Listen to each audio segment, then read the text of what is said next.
Good morning, everyone. Reconvene the meeting from yesterday. For the record, Councillor Cardinal joining us online, and councillors, for voting purposes, please keep your camera on so we can see your hand raised.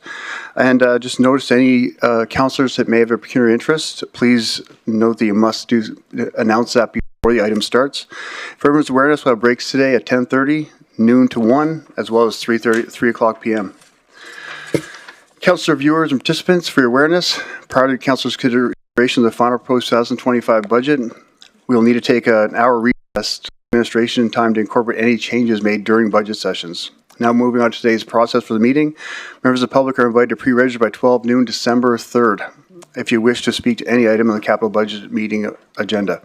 Residents wishing to address council on the capital budget will have the opportunity to speak during the public delegation session, followed by introduction of the capital budget from administration. Delegates that have registered to speak are permitted up to 5 minutes to speak, and please remain on topic, and please remain seated afterwards for questions from council.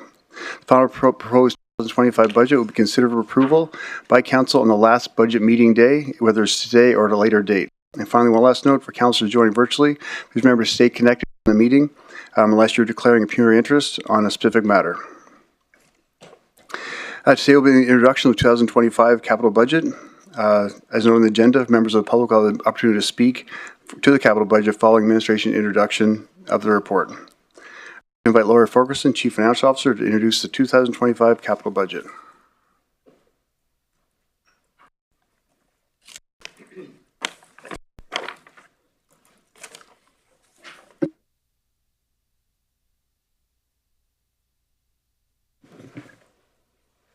Good morning, Mayor and Council. For the record, my name is Lori Farquharson, Chief Financial Officer. We're here today to present the 2025 proposed capital budget and 2026 to 2030 financial plan.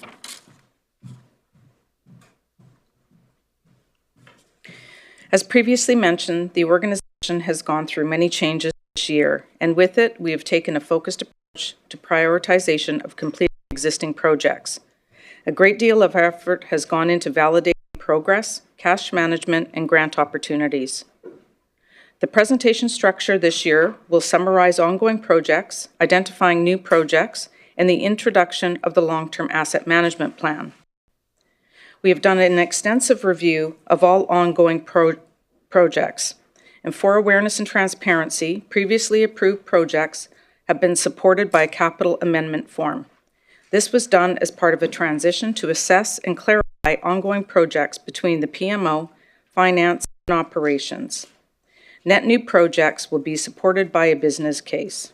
This information is included in Council's budget binder, Capital tab, and available online. Annual budget allocations were trending down from 2027 through to 2020. This was in line with the municipality's efforts to reduce the tax ratio from 18.1 to 1. If you consider the average inflation over the past 3 years, the capital budget trends have been reasonable year over year. However, the cost for goods and services has grown. It's important to note that the funding source is a combination of tax revenue, grants, and reserves. There has not been an increase in taxes to fund capital.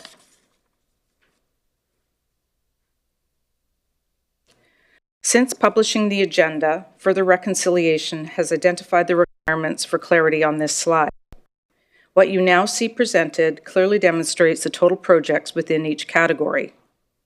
The municipality has 187 projects that were previously approved and currently ongoing, with available funding of $289,050,515. There are 44 ongoing projects requesting capital budget in 2025, total $1,143,757,938. This includes all projects in the yellow category on the 2025 proposed capital budget report circulated at the budget seminar and again this morning. These will be discussed by the responsible department as we progress through the presentation today. In addition, the directors will present 24 new projects totaling $22,561,227 for a total proposed 2025 capital budget of $166,319,165. The total available and proposed capital budget equals $455,369,680 over 211 projects. This concludes the introduction to capital.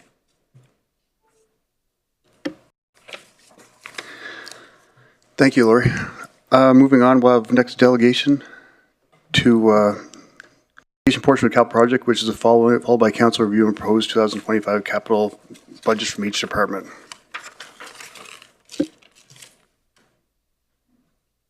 We have a number of registered delegates, Mr. Mayor. We have some folks joining us via Teams.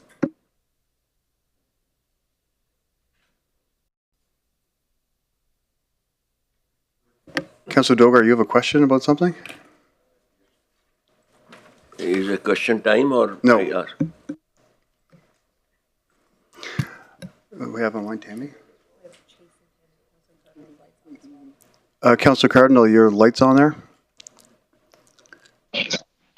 Yeah, thanks, Mayor. Thanks for the presentation, Laurie. Sorry, Councillor Cardinal, right now we're just at delegates portion. Oh, okay, sorry. Thanks. We have Tammy and Chase. So right now we have Tamariel and Chase. Marcel?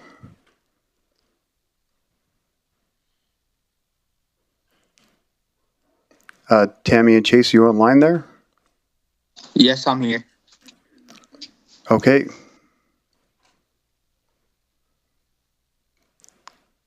Go ahead. Hi. Hi, Tammy. I'm here as well. Thank you. Hello. Hi.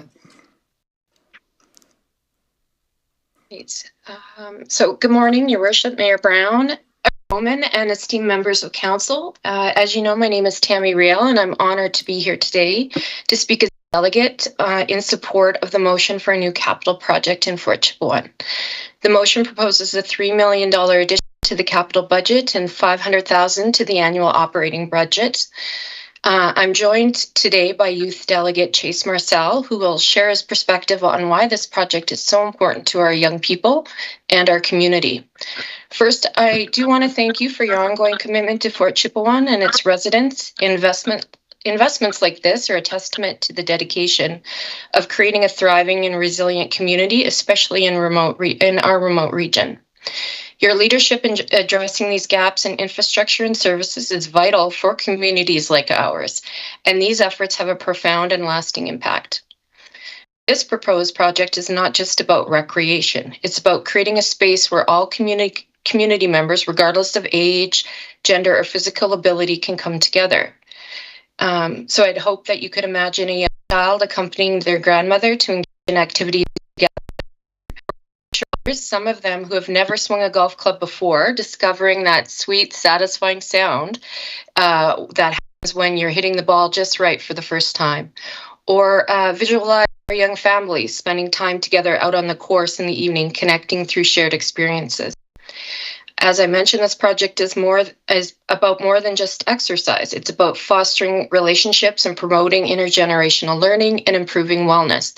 Physical activity has a direct and significant impact on mental and emotional health, something that is deeply needed in our community. Our youth need access to a range of activities to help them to grow, thrive, and develop new skills. And this project will help to provide those opportunities, exposing them to new experiences and encouraging their personal and social development. Having a safe, accessible space for structured recreation builds resilience in our youth and fosters a strong sense of community pride. Again, this project is not just about infrastructure. It's about building a hub for connection and belonging. Spaces like these bring our people together, enhance our quality of life, and create a ripple effect that benefits the entire community. Access to inclusive shared recreational spaces supports our goals for fostering unity and reducing social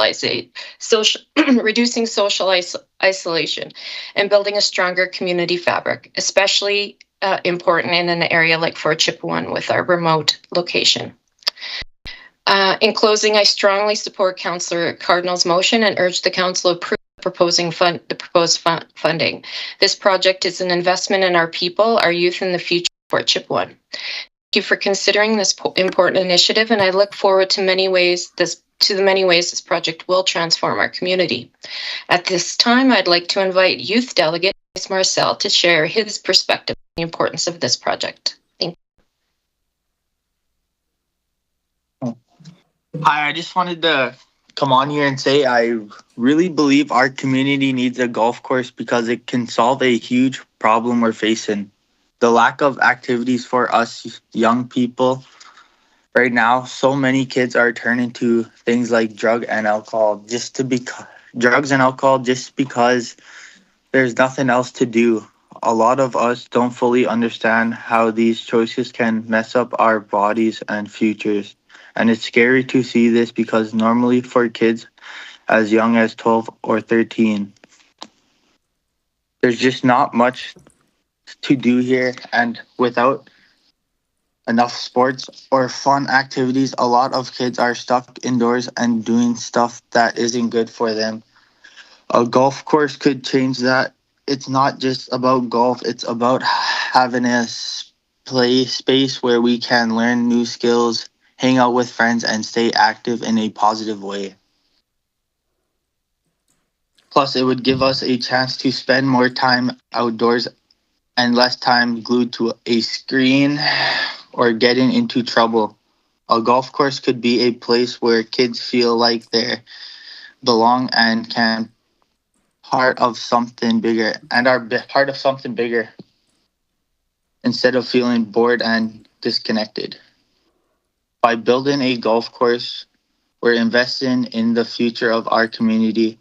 It could help so many kids find something healthy and meaningful to do. I really think this could make a big difference for all of us. And that's everything. Thanks, Chase, and thanks, Tammy. Just a reminder to council that there hasn't been any motion made, and that motion, time for project motions will be after presentation today. So there's no motion right now. It will be after we finish all the presentations, and that comes the end of later in the end of the day. Just to keep that in mind. Does any councillor have any questions of the delegates? Councillor Dogar? yes, thank you, sir. Thank you very much, presenters. Both the presenters presented it very well, and thank you for coming and joining to make some good decision. One point I just want to ask you that I think tourists, it is an attraction for tourists also and enhance the tourism of the region also. Thank you very much. Thanks, Councillor Dogar. Do you have any other questions? Councillor Cardinal?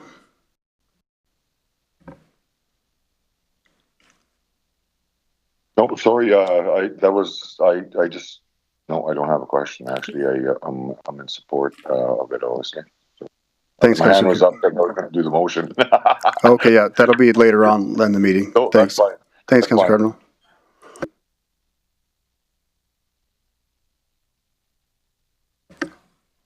Next, we have next delegate, Paul Tuckero.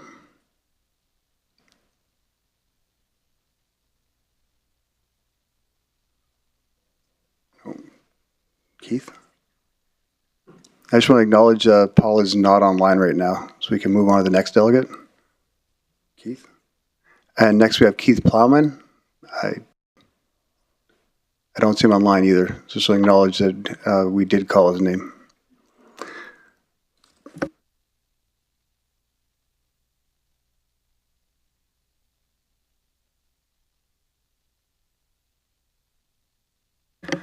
Okay, next we can move on with the 2025 capital budget presentation of each department presented by the Chief Finance Officer. Go ahead, Lori, whenever you're ready. Thank you, Mayor Bowman. I'd like to invite Justin Canding to join me. Justin is the manager of our asset management program, and he'll be here to support any specific questions at the end of my presentation. The Corporate Services Division falls under my portfolio as Chief Financial Officer. We will be introducing the asset management plan and present the proposed capital budget for the division.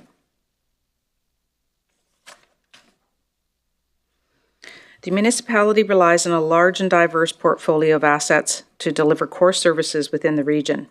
Providing safe and sustainable levels of service within the region requires fiscally responsible acquisition, operation, maintenance, rehabilitation, and eventual replacement or disposal of these assets. A robust asset management program enables effective control and governance of these assets while achieving the desired balance of cost, risk, and performance. As we develop the asset management program, our focus is to develop a framework and governance which will standardize practices across the municipality, define levels of service to set clear performance measures that municipal services must provide.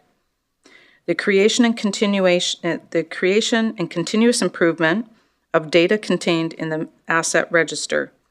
Data-driven decision-making by leveraging asset management efforts to promote fiscally responsible planning and budgeting.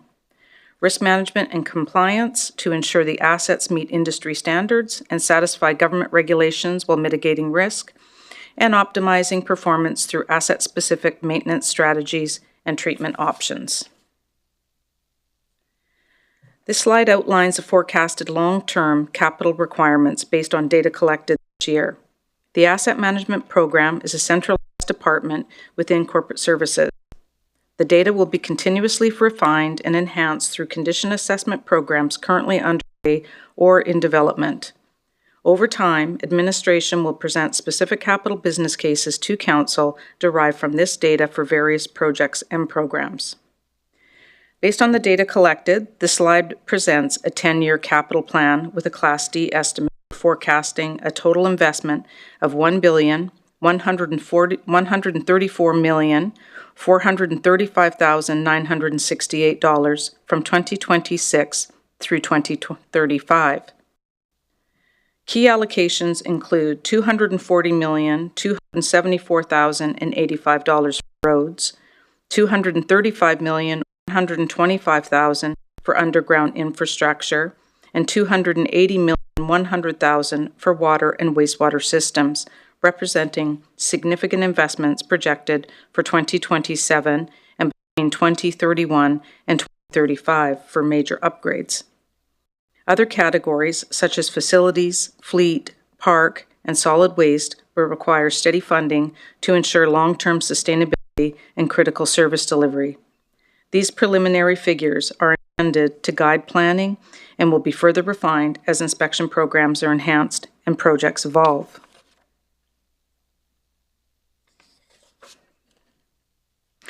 Corporate Services has one new capital request for 2025.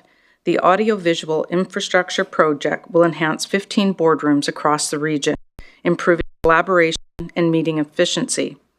Ongoing lifecycle upgrades extend critical tools to ensure seamless connectivity and equitable access to collaboration resources for all employees and communities.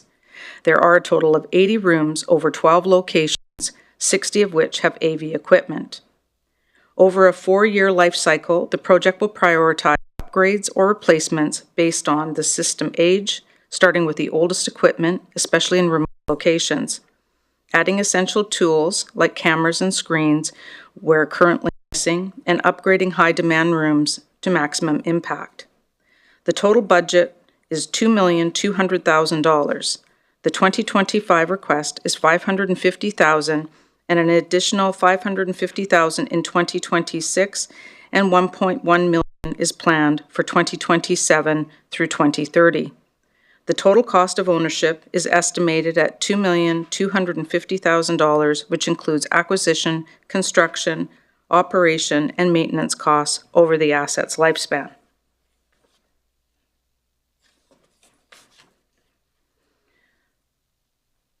Corporate Services 2025 capital summary includes one new project for funding, a request of $550,000 in 2025, and plans for an additional $550,000 annually for 2026 to 2030. The cumulative investment in corporate services through 2025 through 2030 is $2,200,000. This concludes my presentation for corporate services. I'm happy to take any questions. Thanks, Laurie, and thanks, Justin. Do you have any questions from Council? Councillor Dogar? Thank you, sir. Thank you for the nice presentation. I'm on the first slide to asking question, asset management plan, 2025. You think there's no maintenance required in this? Through the chair to Councillor Dogar, for 2025, we are focused on our ongoing capital projects for now, and there are many things that would be included in the future asset management plan that are included already. Things such as building maintenance, fleet replacement. So the actual lifting off of asset management will begin in 2026. Thank you, madam. But, maintenance is a continuous process. Capital budgeting or capital projects are something stationary, and maintenance is a continuous process, and you need money, you need dollars. And probably I was thinking that way. It should have been in the 25. Anyhow, you are the better judge. Thank you. Thank you.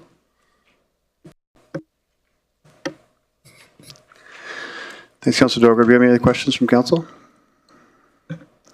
I'm not seeing any. So thanks, Laura. Thanks, Justin. Thank you.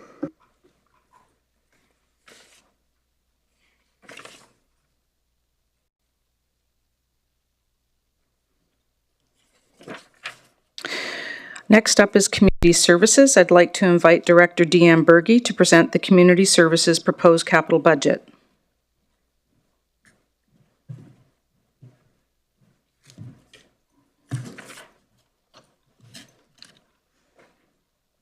I'll control for you.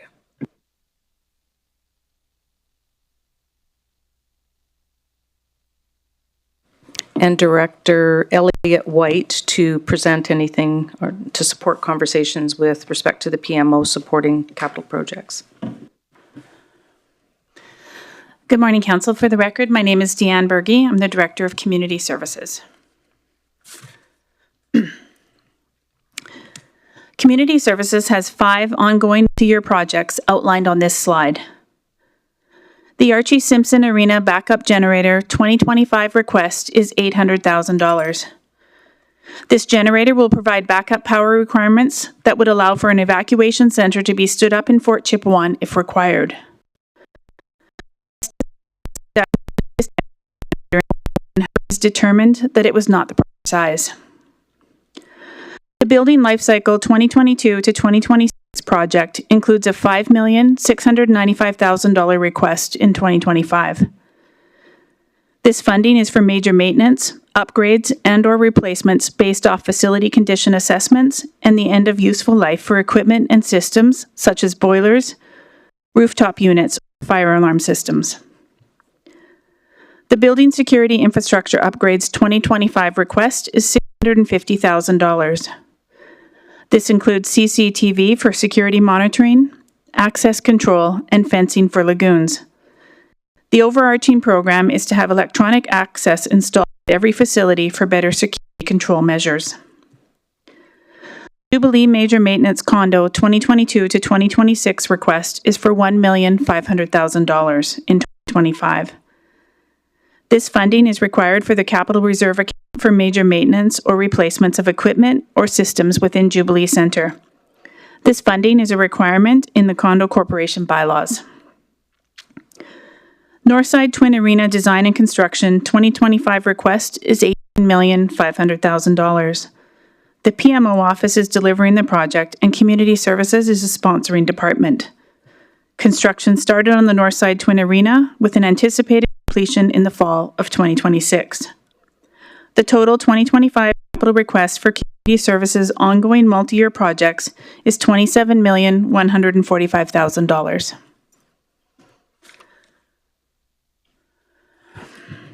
There's one new capital project request for 2025 in Community Services. The Municipal Accessibility Upgrade Project is a multi-year effort to improve accessibility in municipal facilities, furthering the municipality's commitment to inclusivity and equitable access to services. Phased improvements will target buildings with the greatest accessibility needs, addressing aging infrastructure. Key enhancements will include widening pathways and sidewalks, adding accessible parking closer to entrances, installing wheelchair ramps where needed, upgrading washrooms to accessibility standards with grab bars and spacious stalls, and widening doorways for easier wheelchair access. The project's total budget request is $2,500,000, allocated at $500,000 annually from 2025 to 2029. This project aligns with strategic plan, supporting opportunities and community partnership that help promote a positive image of Wood Buffalo. The Community Services 2025 Capital Summary includes 5 ongoing projects and 1 new project for a funding request of $27,645,000 in 2025. The 2026 to 2030 plan is estimated at $19,295,000. Ongoing projects are $17,295,000, while the 1 new project is $2 million. Cumulative capital investment in community services from 2024 and prior to 2030 is projected at $81,077,303. That concludes my presentation. Thank you. Thank you, Deanne. We have a question from Council. Councillor Ball. Thank you, through the chair. Just Northside Twin Arena. We have a budget of 21 million approved up to date, roughly, and I think a spend of 1.6 million. Asking for another 18 million next year. Is it realistic that you can spend up to 40 million dollars in one summer on the construction? Through the chair to Councillor Ball, I'd like to clarify a couple things. So the statement that you stated about 1.6 million dollars in spend. So we have an item that says, spend of end of Q3. That's what I have. Yeah, that's what you have. So the finance department is only able to present the information that they have in front of them based on invoices that come in. However, there's a bit of a lag when it comes to invoices. So we've been working diligently through Q2, Q3, Q4 on the arena. So the true spend to date is higher than 1.6. What is it? I don't have that information in front of me. Can we get it? Pardon me? I'm just curious if we can spend, let me rephrase the question. Can we spend up to $40 million between today's date on this project to the end of the construction season next year? It seems like a lot in one season. Okay. Through the chair to Council Ball, we've spent a considerable amount of money this year thus far. So out of that 40 million, you're going to be taking some of that for this year, and we're going to need it for next year. So it's not just one season. We have spent this year. I realize that, but I don't know that number because no one can give it to me. I'm just curious. It seems like a lot. What's spent? Commitment's not spent. Oh, 4.1.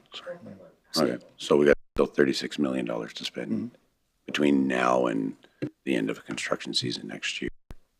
Is it? I'm just asking. Is that realistic? Do you think we can do that? I want this rink done. Don't get me wrong. Through the chair. Yeah, through the chair to Councillor Ball. But the question I keep hearing from frankly staff is that we're not spending what we say we're going to, and we're reserving dollars, we're putting them in the bank, and then we spend about 50% of it when in fact we could be using that 50% towards other projects or so on. And this is just a large project that I'm going to pick on. So sure. So through the chair to Council Ball, what we did to present numbers to you for 2025 is we worked with the contractor and the consultant and the architect to determine what our cash flows were going to be over the course of the entire project. And so we looked at, what we spent to date, what we plan to continue spending this year, and what we require for cash flow for 2025, and then onwards to 2026. That's what's in front of you today. So it's not a educated guess from PMO. It's working with our I suppose stakeholders or people that are involved in the project to get that information correct as to their best of our abilities. So that's where our cash flow comes from. Okay, so we're confident that we can. I'm confident. Okay, yes. That's my question. Mm-hmm. Okay, thank you. Councillor Ball. Councillor Banjoko. Thank you, Mr. Mayor, and thank you for the presentation. My question is very similar to Councillor Ball's question.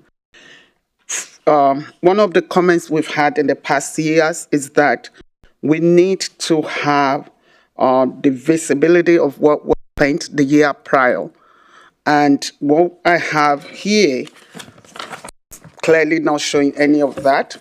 And so the Twin Arena, you had 21.5 million put aside for last year. We are able to see only 1.6 or maybe 4 million. I do not agree that you want another 18.5 million for the project that you spent, let's say, 5 million a year prior, and your time money from that could go into other projects. And I don't fancy the fact that we ask and we always get, oh, the figure is not here. That means the presentation is not ready. This is not a small amount of money, and so it doesn't. It's not realistic. And I've been to that site. I actually went there before coming for this meeting in preparation, and I don't believe 5 million has been spent. I'm not an engineer, but if you spend 5 million, I probably can see it. So and to now tie another 18.5 million down to the same project, it doesn't. I don't get it. Okay. Through the chair, I'll provide some clarity. So when we did last year's budget for 2024, we do an exercise of planning, and so we planned to tender the project at a certain point in time in the calendar year this year. For various reasons, we didn't hit our target in terms of our schedule. So we might have been off a few months. So those few months prevented us from spending money. So we're short on our spend. What that means is that money needs to be carried forward in the next year because we're gonna spend it in 2025. You have to appreciate that when you look at a building like a Twin Arena, there's a massive spend as soon as that building arrives in Fort McMurray. It's right now they're in the process of manufacturing that building. So we originally predicted that building would arrive in Fort McMurray earlier than it is. So now it's arriving in 2025. It'll be erected in 2025. So there's a major cost associated with this project that originally was planned for 2024, and now we're projecting it in 2025, and that's why we have such a large spend in 2025, including the carry forwards that we have from 2024. I'm not satisfied with the answer. Okay. I just need us to know exactly what's going on with this project. It's a lot of money we've committed, and it's only going to go up. And then you are taking money away from others. I would like to request a thorough report on this project. Mayor Bowman, please, I would like to ask that something be submitted. Getting this online kind of answer, it doesn't cut it for this project. Thank you. CEO, is that doable? I would like to have a report on this. Through the chair to Councillor Banjogo, we can provide an update on where we are with the project. But I think Elliot kind of explained or responded to your answer with as much information as we could probably put in a report. The likes of the way that the work that's being done with the contractor and the consultant to determine the cash flow is represented here in what we are asking for in funding. And the likes of, a large project like the Twin Arenas, what you see actually in your visit to the site today, what you're seeing is very little of what's actually done. There's a lot of work at the moment being done off-site with the likes of the fabrication of the building. Probably there's the orders for the ice plant and things like that which are already in place. And that's a significant amount of that spend. CEO, with all due respect, if I was satisfied with his answer, I wouldn't be asking. I would like something that shows how exactly we're going to spend this. So I came prepared for this question because I have looked at it, and we need something better than he knows the answer. I want to know the answer as well. Thank you. If it's being built, if we can get that report, if it's going to be delivered, if we can know when it's coming, and if 38 million or whatever is going to be spent, if we can have those, if you can have a spread and timeline and milestone and give it to us that this is going to happen in 12 months, that will be good. Through the chair to Councillor Banjoko, that won't be a problem for us to collaborate with the PMO office and provide a timeline of when we're actually going to break ground, what we're doing at different stages, what the cash flow requirements are, so that you can see the major milestones. Thank you, and thank you, COC and CFO. Thank you, Mayor Bowman. Thanks, Councilor Bajoko. And just to clarify, it's like a design build, so it shows up basically and they put it together. Is that correct? To the chair, to the mayor. So technically, it's not a design build. The building is designed already. It's a project that requires a lot of off-site work. That's when it shows up. It's already ready to go, and they put it together like Lego. That's correct. At a high level. That's correct. Yeah. And I'd just like to make another comment is we are actually ahead on the underground as well. So what we see in the field is underground. We don't see what we've actually accomplished. We're putting foundations. We're not able to see those, unfortunately. And I can't wait until we start seeing that building erected, and we're still on time for delivery for what we promised. Super. Thank you, Elliot. Thanks. Councilor Dogar? Thank you, sir, Mr. Mayor. Thank you for the nice presentation. About my question is that in most of the capital projects, towards the end of the project, there is a rise of the budget. We ask more. In my language, it is called unforeseen. So,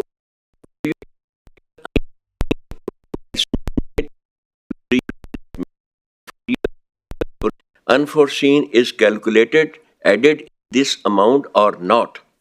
Like Twin Arena, 50 million, now you have got, I hope it remains on 50, not to go to 60 or 65. Through the chair to the question, are you asking whether or not the budget includes funding to allow for unforeseens, like you mentioned? Correct. Have you catered unforeseen in this budget? Little bit. In general, most projects have allotted amounts for unforeseens depending on the project, yes. Fine. Councilor Weigel? Thank you, Mr. Mayor, through the chair. Thank you for the presentation. It's not part of my question, but I actually want to say thank you for what you guys are doing for the Twin Arena. I know we're ahead of schedule and working well. I know you guys worked diligently on it to get it up in time.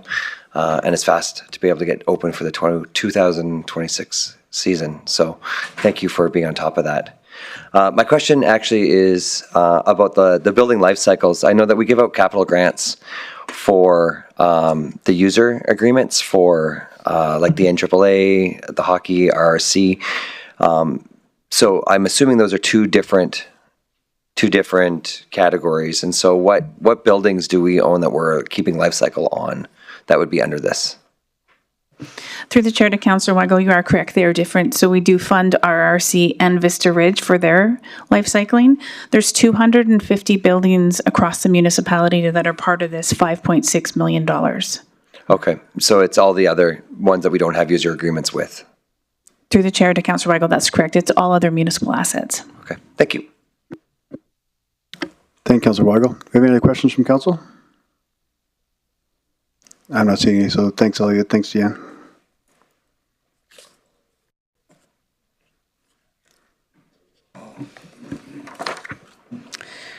Thank you, Mayor Bowman. Up next is the Director for Environmental Services, Antoine Remp. He is going to present the proposed capital budget.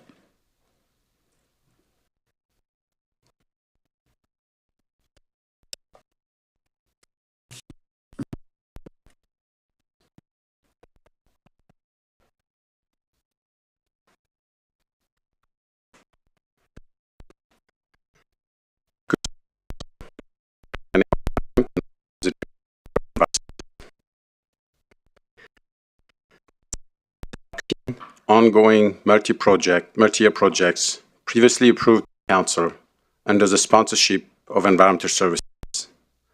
totaling $123,800,000 for the 2024 and prior budgets. To continue these projects into 2025, we are proposing requests totaling $49,313,000. The first project on the list is the Abasant Pump House membrane replacement and optimization. While there is no ask for 2025, there is an additional request in the amount of $1,250,000 for future years to align with the probable cost estimate developed and updated schedule. The project is now anticipated to be completed in 2026. Next is the construction of the Lagoon expansion, which requires $12 million in 2025 and is anticipated to be completed next year. Next is the construction of the Conklin Sewage Lagoon. This project doesn't have any funding request for 2025, but the $7.2 million approved in 2024 will be carried forward. An additional $5,600,000 is being requested to be added to the overall project scope with an anticipated 2026 spend. This is due to the scope inclusion associated with the lagoon rehabilitation construction and the construction engineering services that were not originally included. The $5,600,000 includes approximately $4.1 million for the existing lagoon rehabilitation and $1.5 million adjustment to align with the current construction market. Next is the design of the Fort Chipewyan Reservoir capacity expansion. While there is no budget for 2025, this project requires a cash flow adjustment from 2025 and 2026 to 2026 and 2027.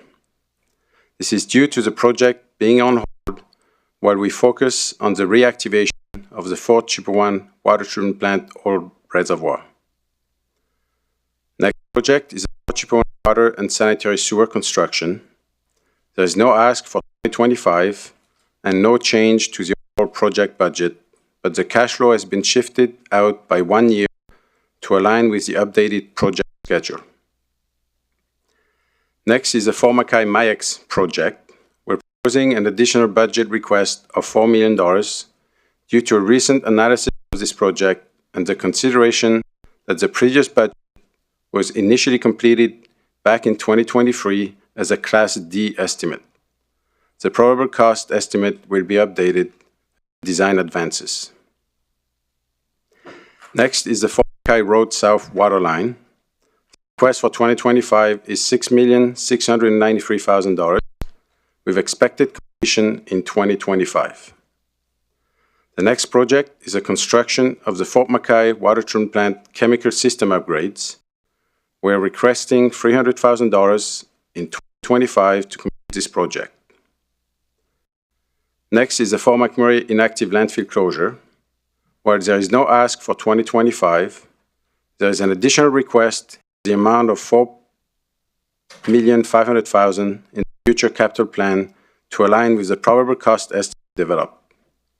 The planned budget is $10,500,000, anticipated to start in 2027. The final project on this slide is the design and construction of the Fort McMurray water treatment plant process improvement. The budget request for 2025 is $5 million, and the cash flow has been adjusted with the anticipated completion date shifted from 26 to 27.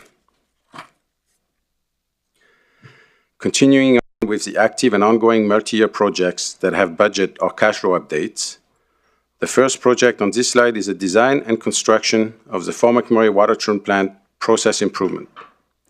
The budget request for 2025 is $1,100,000, and the cash flow for later years has been adjusted for a completion date expected in 2027 instead of 2026. Next is the construction of the Gregoire Storm outfall structure. While there is no ask for 2025, this budget was reduced by $8 million as approved by Council in October 2024. Next is the design of the Janvier water treatment plant upgrade. While there is no budget request for 2025, we are proposing a cash flow adjustment shifting the anticipated completion date from 2026 to 2027. There is also a proposal to change the name of this project to Janvier Waterwork Upgrade to better align with the naming convention of associated projects. Next is the design and construction of regional control system replacements. The request for 2025 is $2 million. We are also proposing to amend the cash flow for more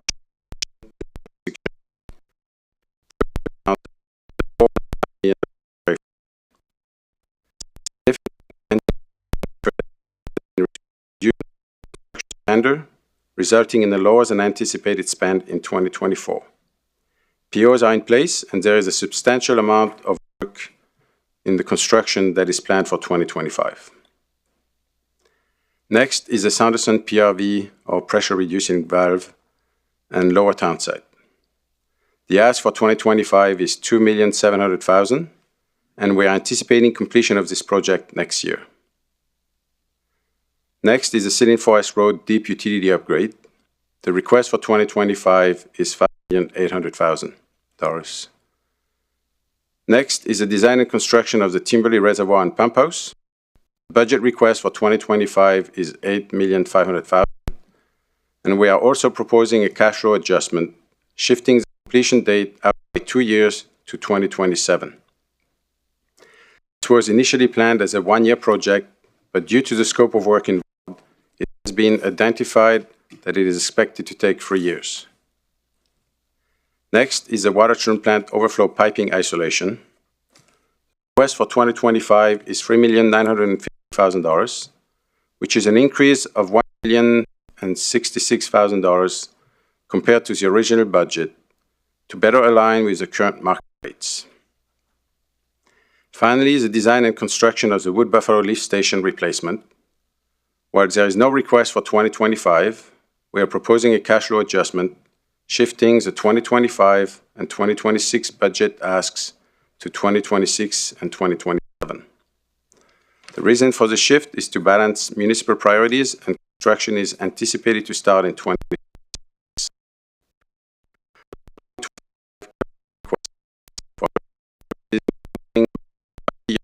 Is $49,313,000.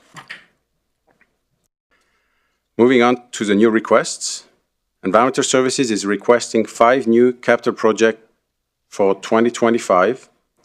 Each project will be discussed in more details in the following slides. First up is the Abbotswood Drive Underground Upgrade Project, which includes the replacement of the 1978 transmission water line on Abbotswood Drive that links the Abassan Reservoir to downtown. This line replacement is required due to the high-risk nature of its location being adjacent to residential homes.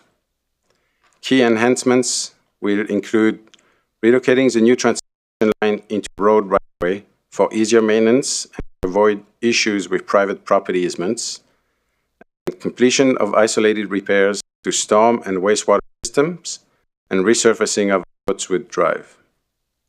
Total project budget is $3,200,000, with $100,000 requested for 2025 and $3.1 million planned for 2026. Next project is the Fort McKay Raw Water Supply Infrastructure Construction Project, which includes replacing the Fort McKay current raw water supply system. The existing system is difficult and costly to access and maintain, has capacity issues. Key enhancements include a new intake and supply line with extended capacity to support the projected 25-year community growth needs, relocation of the intake near the existing CNRL road, which will improve year-round accessibility, and enhanced efficiency by reducing water loss and operational costs.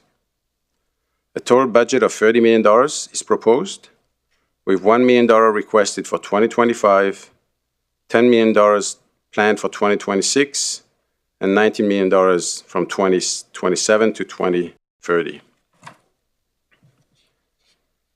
Next up is the Fort McMurray Wastewater Treatment Plant Hog Fuel Storage Pad Extension Project, which will pave and expand the hog fuel storage area at the wastewater treatment plant. Hog fuel is made from unrefined fiber and is sourced from a single sawmill, which makes it subject to seasonal price and availability changes. Increasing our storage capacity will make the operation more resilient.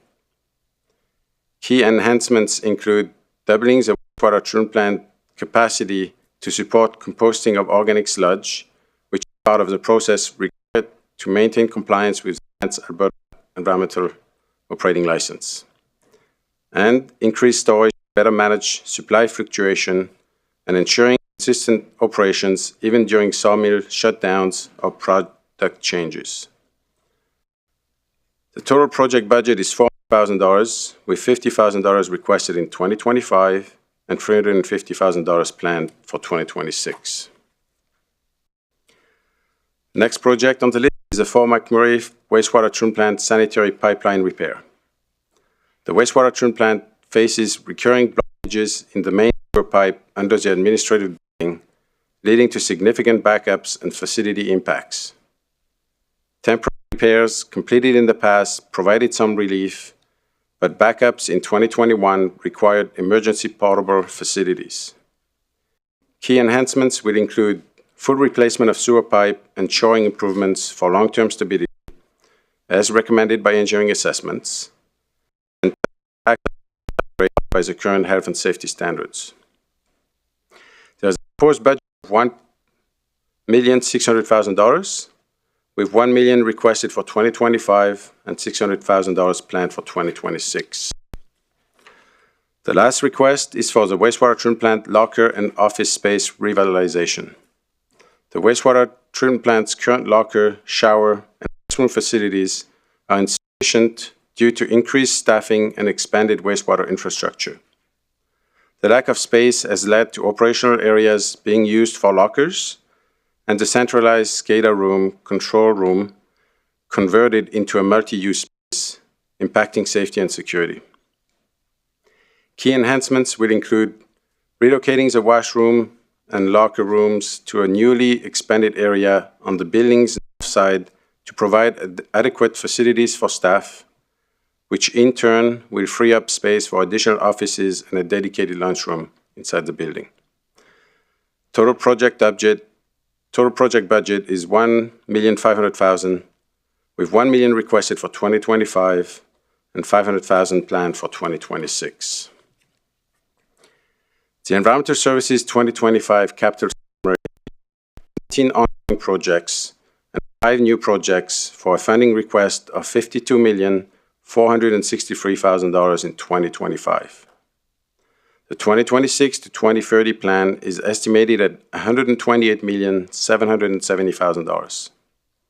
The cumulative capital investment in environmental services from 2024 and prior years to 2030 is projected at $305,033,000. This concludes my presentation. Thank you. Thank you, Elliot. Questions for Councillor Banjogo? Thank you, Mayor Bowman. Thank you for the presentation. The water treatment plant in Anzac, the big one that we have, and we don't know what to do with it. What is going on with that? When we first got on council, I believe we went there in 2022. And so what are we going to do with that? Any plans? For the chair, to Councillor Banjogo, it is a wastewater treatment plant, not the water. Just wanted to correct this for the record. Okay. So the wastewater treatment plant in Anzac, that's a big building that, as you said, is kind of sitting there. We're currently using it for storage, and we had received a report from a third-party consulting firm to confirm what the cost would be to demolish or use it for storage or refurbish. And we haven't, at this point, made a decision on which path we're going to go down. Right now, we're simply using it for storage. When you say we use it for storage, as in storing what? Is it warehouse? Are we renting it out, or just for RMWB storage of... It's being used any value, or or it's been just sitting there? And what was the cost of that that facility? Through the chair to Councillor Banjoko, the storage is currently internal to the IMWB. We're not storing anything outside of IMWB assets. And I believe that Brewer is using it to store some of their equipment, and RES as well is storing some equipment there. As far as the cost of the facility, I think it was upwards of 40 million. 40 million. I think so. I could get the exact and numbers. the storage for about, I don't know. So it would be right to say the 40 million is just sitting there, right? So I think we need to look at that, Mayor Sandy Bowman. Thank you. Through the chair to Councillor Banjoko, the ANZAC wastewater treatment plant building and assets are being looked at as part of the process that we're going through to look at what assets we dispose of.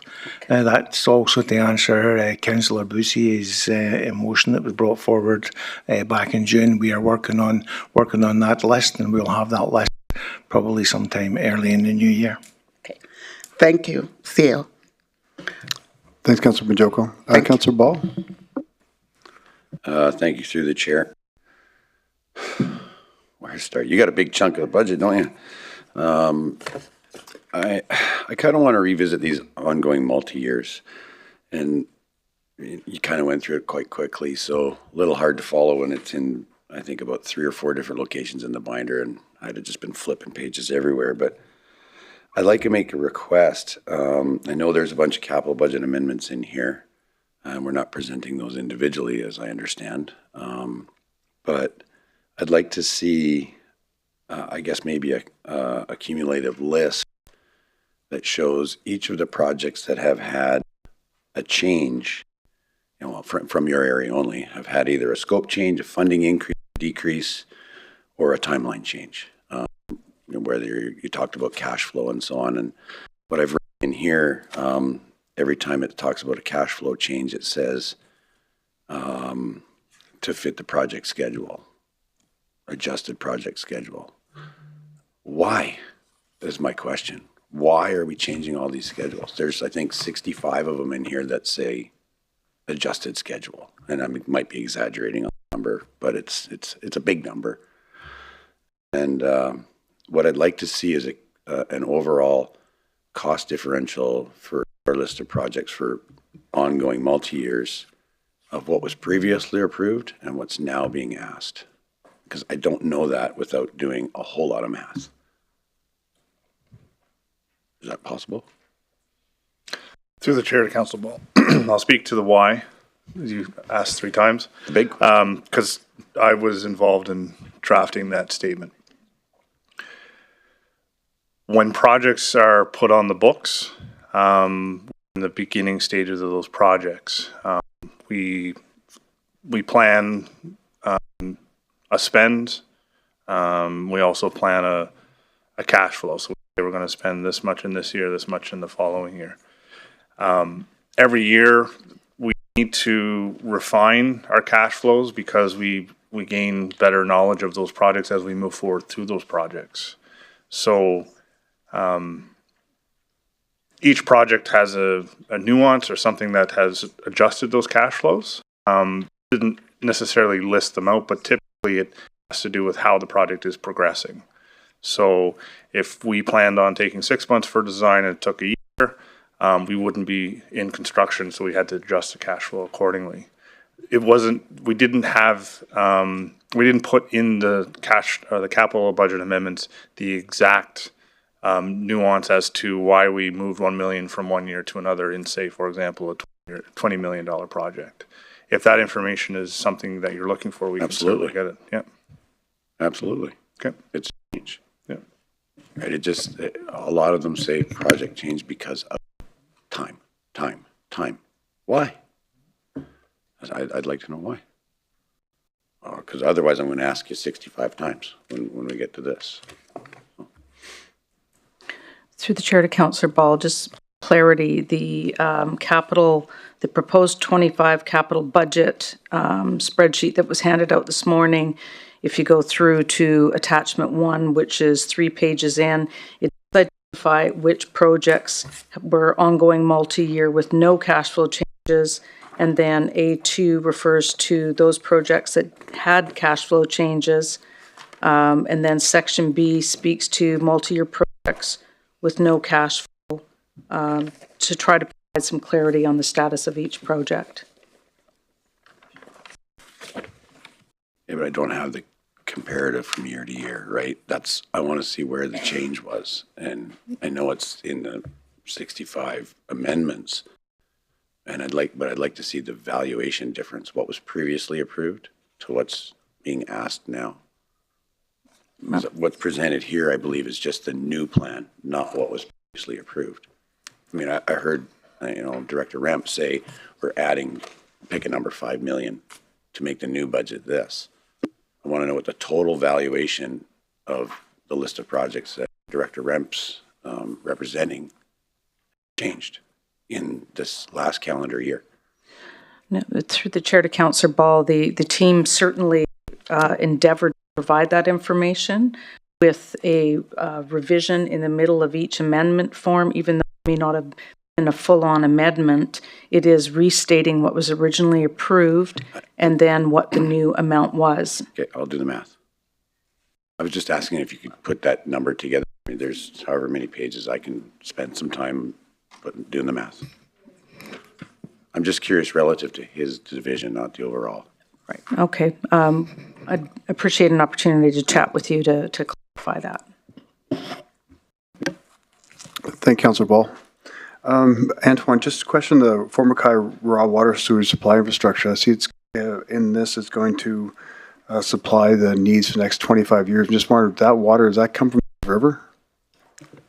To the chair, to the mayor, that is correct. The current water supply is the Ells, but we're relocating the water intake further downstream from the Ells. And there's more water available there? Because I know it was a concern of the community that the Ells River was getting lower.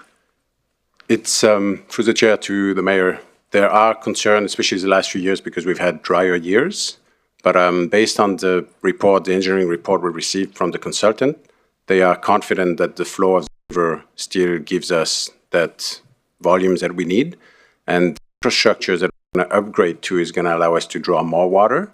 And then we can, based on the engineering reports that we have, we are confident that the Ells should be able to provide the water we need for the next 25 years. Perfect. Thanks, Antoine.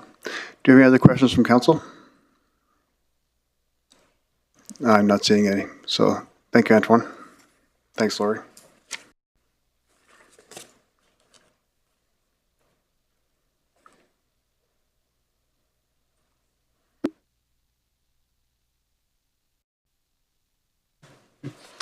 Thank you, Mayor Bowen.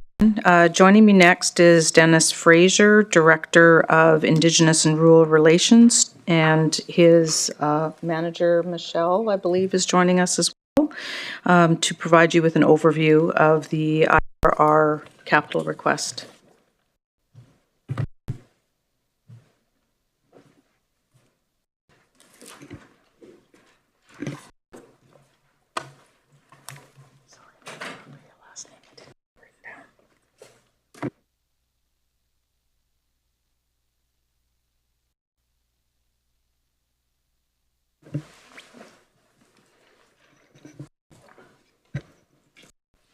Good morning, Council. For the record, my name is Dennis Fraser, and I'm the Director of Indigenous and Rural Relations. IR currently has 5 ongoing multi-year projects, as outlined in this slide.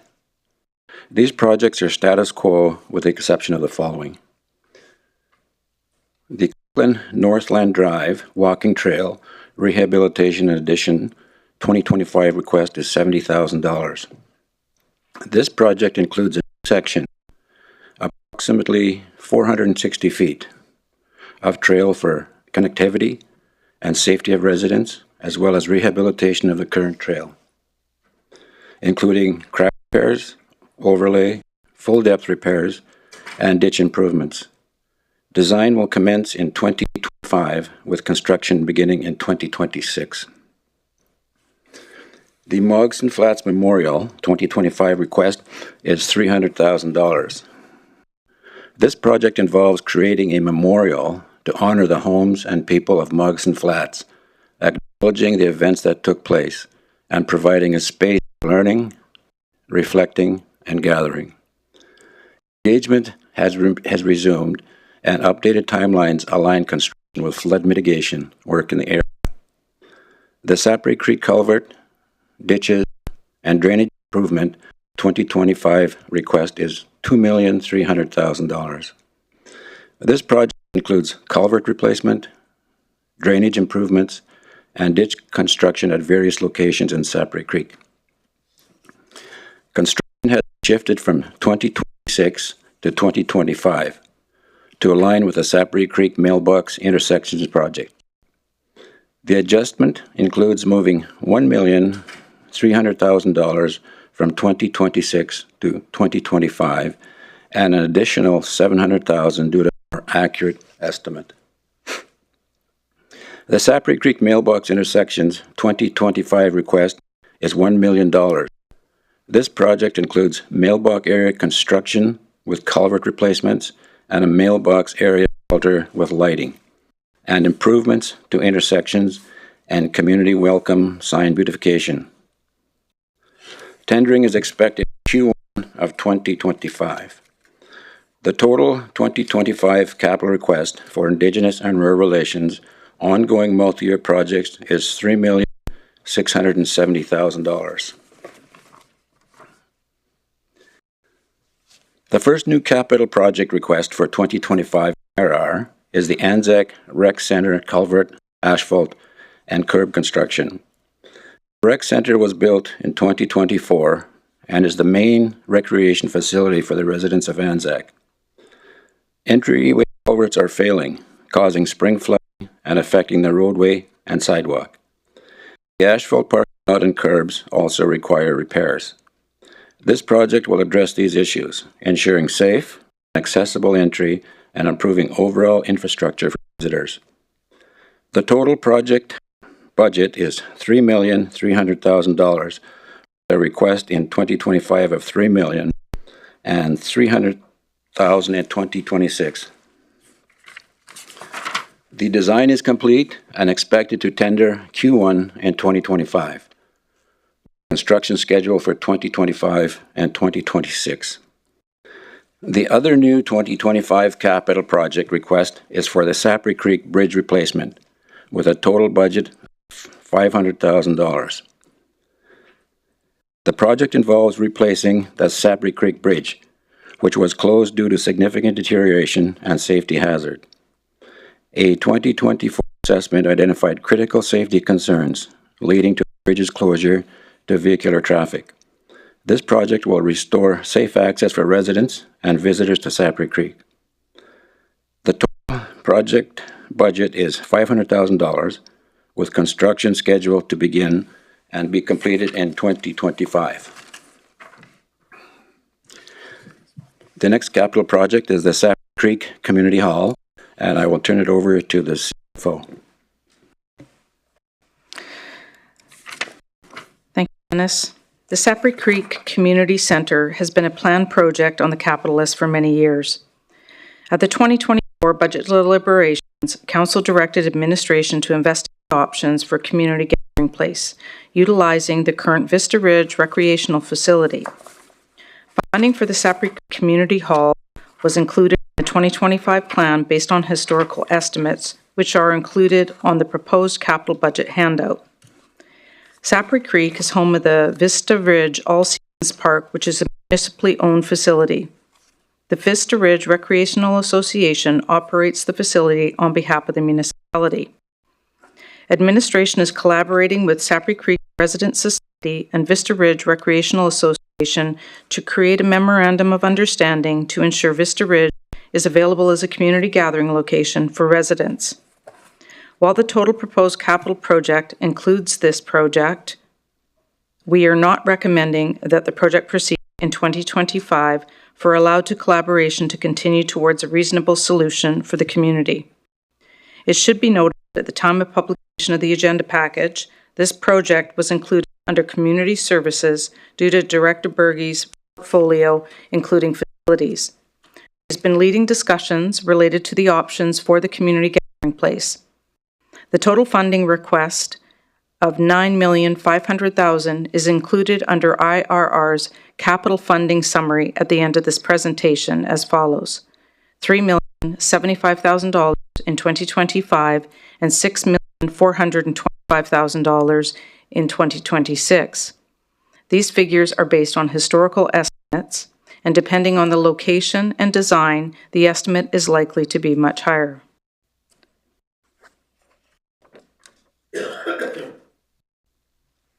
Turn it back to Dennis to provide a summary of Indigenous and rural relations. Thank you, CFO. The IRR 2025 capital summary includes 5 ongoing projects and 2 new projects for a funding request of $7,170,000 in 2025. The 2026 to 2030 plan is estimated at $6,320,000.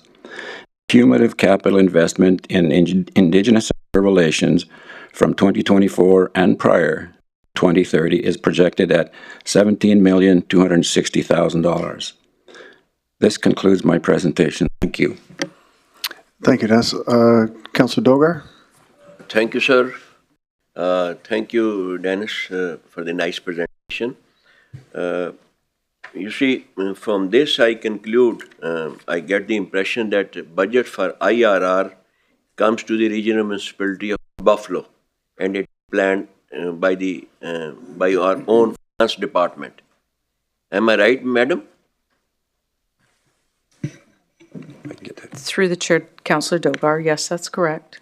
That's correct. Okay, fine. Now my question is engineers related. And there's 1 million that is being estimated for Sapri Creek mailbox intersection. What sort of mailbox that is? That is 1 million. Mm-hmm.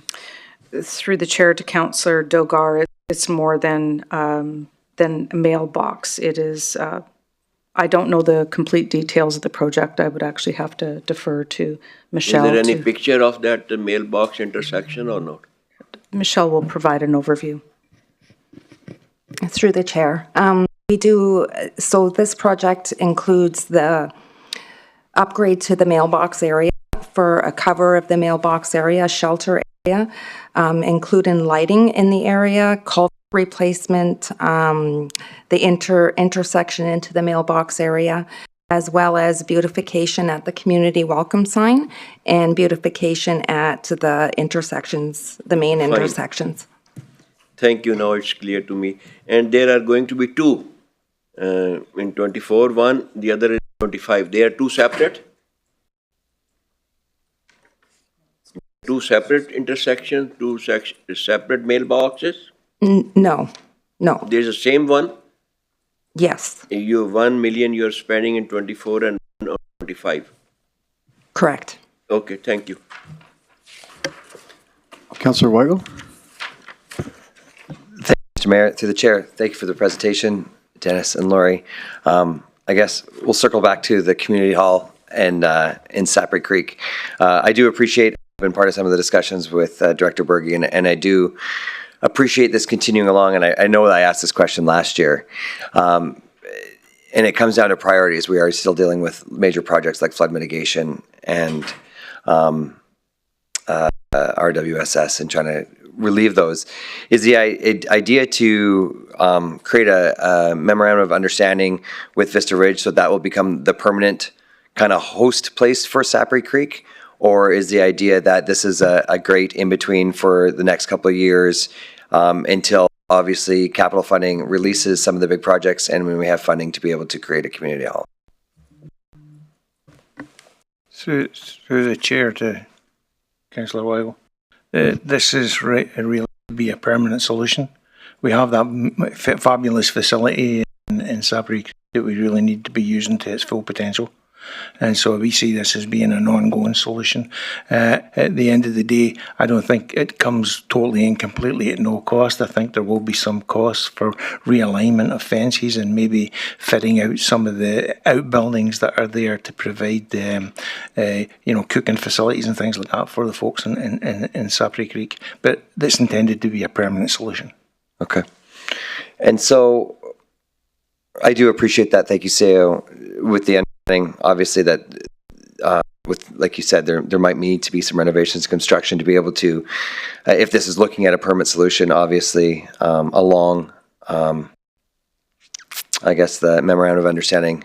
I'm not sure how those types of terms usually work, but we want to make sure. And obviously, every community hall is open to all of the RMWB. It's just not a Sapri Creek one. But obviously, with the second largest population outside of Fort McMurray and Fort Chipewyan, looking for the assets for the people there has been an ongoing concern for years. Obviously, it's been designed for a long time and not completed. And so we just hope that we can continue talks with Village and get that going soon, because I just that even this Christmas, trying to get the Christmas party set up there. I know Vista Ridge we've been working back and forth, but the idea of a place for them to be able to go and be able to do these things has been an ongoing issue, as well as a recreation place for daycare and kids to play. So hopefully we can come to an understanding soon, and create a great place to go, because I just know this is going to be a contentious piece coming up, and following these budgets that this isn't getting built. So hopefully, thank you for all your work. I do appreciate all the work that's gone into this. It's a lot of communication, and hopefully we can come to an understanding very soon. So thank you. Thank you, Councillor Weigel. And also adding on to Councillor Weigel's, would any improvements to Vista Ridge, as well as possible added infrastructure there, be taken out of the $9 million that's still set aside for that community hall? Through to the chair, the funding is there on the list for planned future events, and once we have a path forward, we would definitely come back to council to present what those expenses would be, and we would realign the funding accordingly. Perfect. Thank you, Laurie. Benjoko? Thank you, Mayor Bowman, and thank you for the presentation. I'm just trying to gain some understanding about the project for the, I'm not sure I'll call it correctly, Moccasin Flats. I wanted to clarify the engagement, involvement, and and how this will help us with the relationship with. I think we have one or two residents who have been very vocal about some ask. Just want to be sure this is aligned with helping us to gain better or build better relationship. Through the chair to the question. Yes, Morgan's Flats has been a challenge, I guess, for a number of years. And when the first allotment of money went towards a monument, there was a different leadership group there with president and a number of people. And when engagements were done and the studies were done, it was elected to go with a monument called Silhouettes of the Past. And there had been challenges in location on where to have this. But as time progressed, and with new leadership and talking with the elders, new engagement, that has since transitioned over now to more of a storytelling along the SNI there that would be in conjunction with the Waterfront Committee, which is the direction that the leadership and elders of the Fort McMurray Métis are suggesting. Thank you. And just farther to that, as far as the TRC, we always drive everything through truth and reconciliation. And that's only, the second step on that Moggs and Flat area. And we still continue to work with the individuals, residents that were affected there, and that will be ongoing. Okay. Thank you very much. Thank you, Councilor Benjoko. Councilor Weigel? Thank you, Mr. Mayor, to the chair. Just a couple more questions. Piggybacking on what the mayor said, so that that money, the 3 million is not in the current budget right now. It has been taken out of the budget for capital funding. Through the chair to Councillor Weigel, no, it is still on the planned report. There was a little bit of confusion as far as where the responsibility would reside. I don't have the revision in front of me. So when you look at the capital spreadsheet that was handed out this morning, it is on there for approximately 3.7 million, I believe, in 2025, and then the remainder in 2026. And then when we get to the very end of the capital presentations, it is included within Dennis's line item for Indigenous and rural relations. So if we're not proceeding, we would have to do a revision to the total for 2025. Okay. And so if, and just legality, I guess I'm looking for, or I guess procedure. If the money stays in and we go to Vista Ridge and say, hey, we need these type of renovations done to be able to accommodate, are we able to use monies towards that this year and be able to start a project like that? Or does that now have to be moved to future capital project and cash flow? Through the chair to Councillor Weigel, I would expect that we would be able to adjust. And once we have that plan, we can reserve the funding there until we have a path forward, and then we would readjust once we had a plan. Yes. Whether we would be a cash flow adjustment, perhaps a reduction in the overall capital, but we would bring it back to council to do that realignment. But that money would be there to be able to use right away. Correct. Awesome. Second question, and I don't know if this is a budget implication, this might be the wrong space. In Sapper Creek, obviously, there's a lot reserved or put aside for the community center. Same way there's a huge lot there put aside for the school. What would happen with that lot at that point? Would that go out to market? I'm not sure who owns that. I don't know if it's the resident society that owns that or the municipality that owns the lot right now that the community center was going to reside on. And then what would happen with that space if we decide that this is a permanent way forward? Through the chair to Councillor Weigel, I don't know what the ownership of the lot is at the moment, so I'd have to come back to you on that. Okay. Hypothetically, if the municipality owned it, what would be the next steps? I don't know this time. Okay. Okay, thank you. Through the chair to Councillor Weigel, I can certainly add it to the list that the asset management team is looking at, and we will be bringing forward a list for council's approval for divesting of assets if it is one of our pieces of land and there's no future plan for it. Awesome. I would love to see, especially, I'd love to see in Sapper Creek that if we're not going to use land for the use that it's set aside for, that we were able to continue to build the community. Having open spaces like that is awesome. So thank you. I appreciate that. Thank you, Councillor Weigel. Do you have any questions from council? I'm not seeing any, so thanks, Dennis. So this time we'll take a 15-minute break and resume at 10:51, and we'll see everyone back then.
Welcome back, everyone. Continue on. We have the project management office with Elliot White, who's already sitting here. Thanks, Elliot. Thank you, Mayor Bowman. Here with me is Director Elliot White, who's going to provide us with a presentation of the Project Management Office and their ongoing projects. Good morning, Council. For the record, my name is Elliot White, and I work for the Project Management Office. The Project Management Office oversees the delivery of various capital and operational projects. Capital funding is requested to continue on work for 7 key projects that are sponsored by the PMO. There are no new capital project requests from the Project Management Office for 2025. The 2025 request for flood mitigation construction is $26,048,938. The program is for the construction phase for downtown waterways and Taganova flood mitigation, for ice jam and open water events for the 200-year return period. At this time, there is no change to the scope or budget amount. The cash flow has been adjusted to align with the updated project schedule.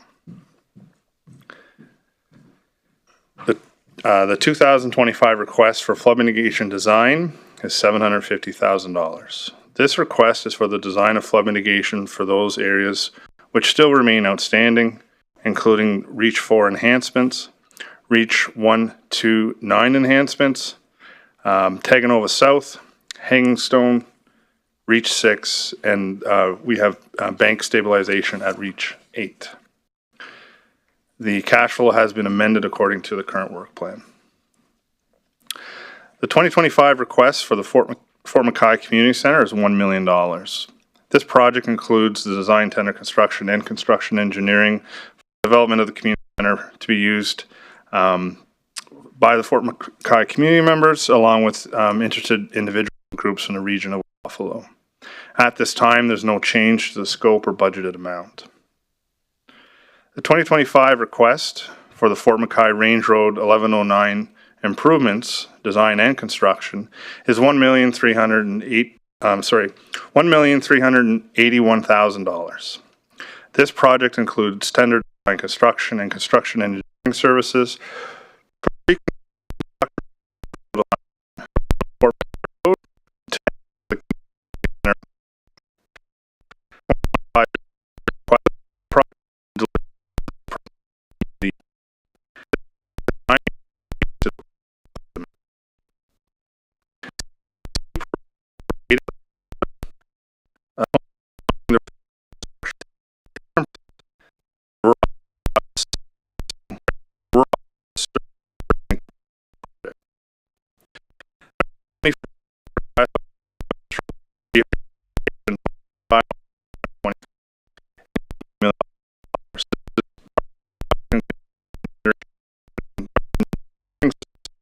to improve the level of service of the existing road and drainage for the southern communities of Anzac, Conklin, Draper, Gregoire Lake Estates, Jeanville, and Sapri Creek Estates. The second project, referring to the rural water, the rural infrastructure, is the rural water sewer servicing construction project, which is, let me try to start that one over again. The 2025 request for rural water sewer servicing construction includes design, tendering, construction, and construction engineering services for the installation of new water and sanitary lines and services for the southern rural communities, as mentioned, Anzac, Conklin, Draper, Gregoire Lake Estates, Jeanville, and Sapri Creek Estates. The 2025 budget request is to start Contract B, which is the second last contract of the program. This contract and the last contract are for the remaining work in Conklin. At this time, there's no change to the scope or budgeted amounts for either project. The 2025 request for service connections, rural water sewer servicing, is $11.1 million. This project includes the design and construction services to install water and sewer service connections in southern hamlets as part of the rural water servicing program. At this time, there's no change to the scope or budgeted amount. The cash flow has been adjusted to better align projected connections with projected future spend.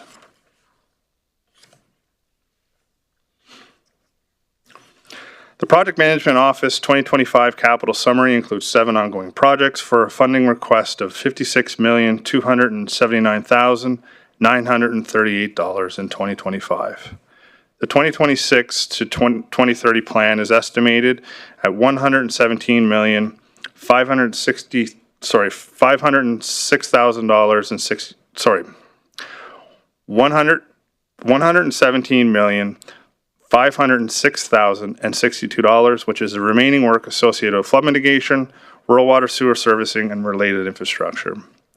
The cumulative capital investment sponsored by the PMO from 2024 and prior is projected to be $639,238,908. That concludes my presentation. Thank you. Thank you, Elliot. I have questions from Council. Councillor Paul? Thank you, through the chair.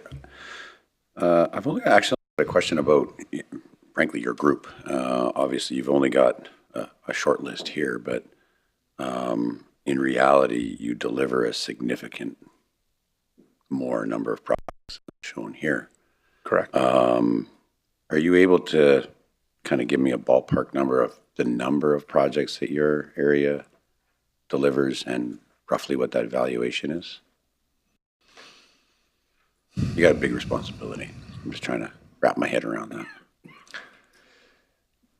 To the chair, that's a loaded question. Not loaded. Pardon me? It's not loaded. It's a question that I wouldn't have the answer to at this very moment. I would have to rely on ourselves in finance to get a number, because what we do with capital is we have multiple delivery teams, including facilities, for example. We talked through the CFO on IT and things of that. So we have the overall total for the RMWB, but I wouldn't necessarily have it for the PMO right now. Right. Finance may be able to support. I'm just curious what your area is responsible for delivering and kind of what that valuation works out to in numbers of projects and value of those projects. Through the chair to Councillor Ball, the team's working on sorting through that right now, and we'll get back to you momentarily. Thank you. Thank you, Councillor Ball. Councillor Boussier? Yes, Mayor Bowman. Before I just ask questions, I just want to go back to Councillor Banjoko's question to Director Remp. I think it's important that that $40 million plant wasn't. I guess Director Remp inherited that, so I kind of feel bad for him up there. It sounded like it was his project when it wasn't. So just to let people know, it certainly wasn't Director Remp's call on that one. And yeah, I guess we'll decide what to do with it later or down the road. Thanks, Councillor Boussier. I think Director Remp will appreciate that. And I think just maybe one time we can get an update at Council of the history of that building and where it's at and where it's going. Okay. Good call on that. Thank you. Yeah. Just a question to the presenter. Where the water we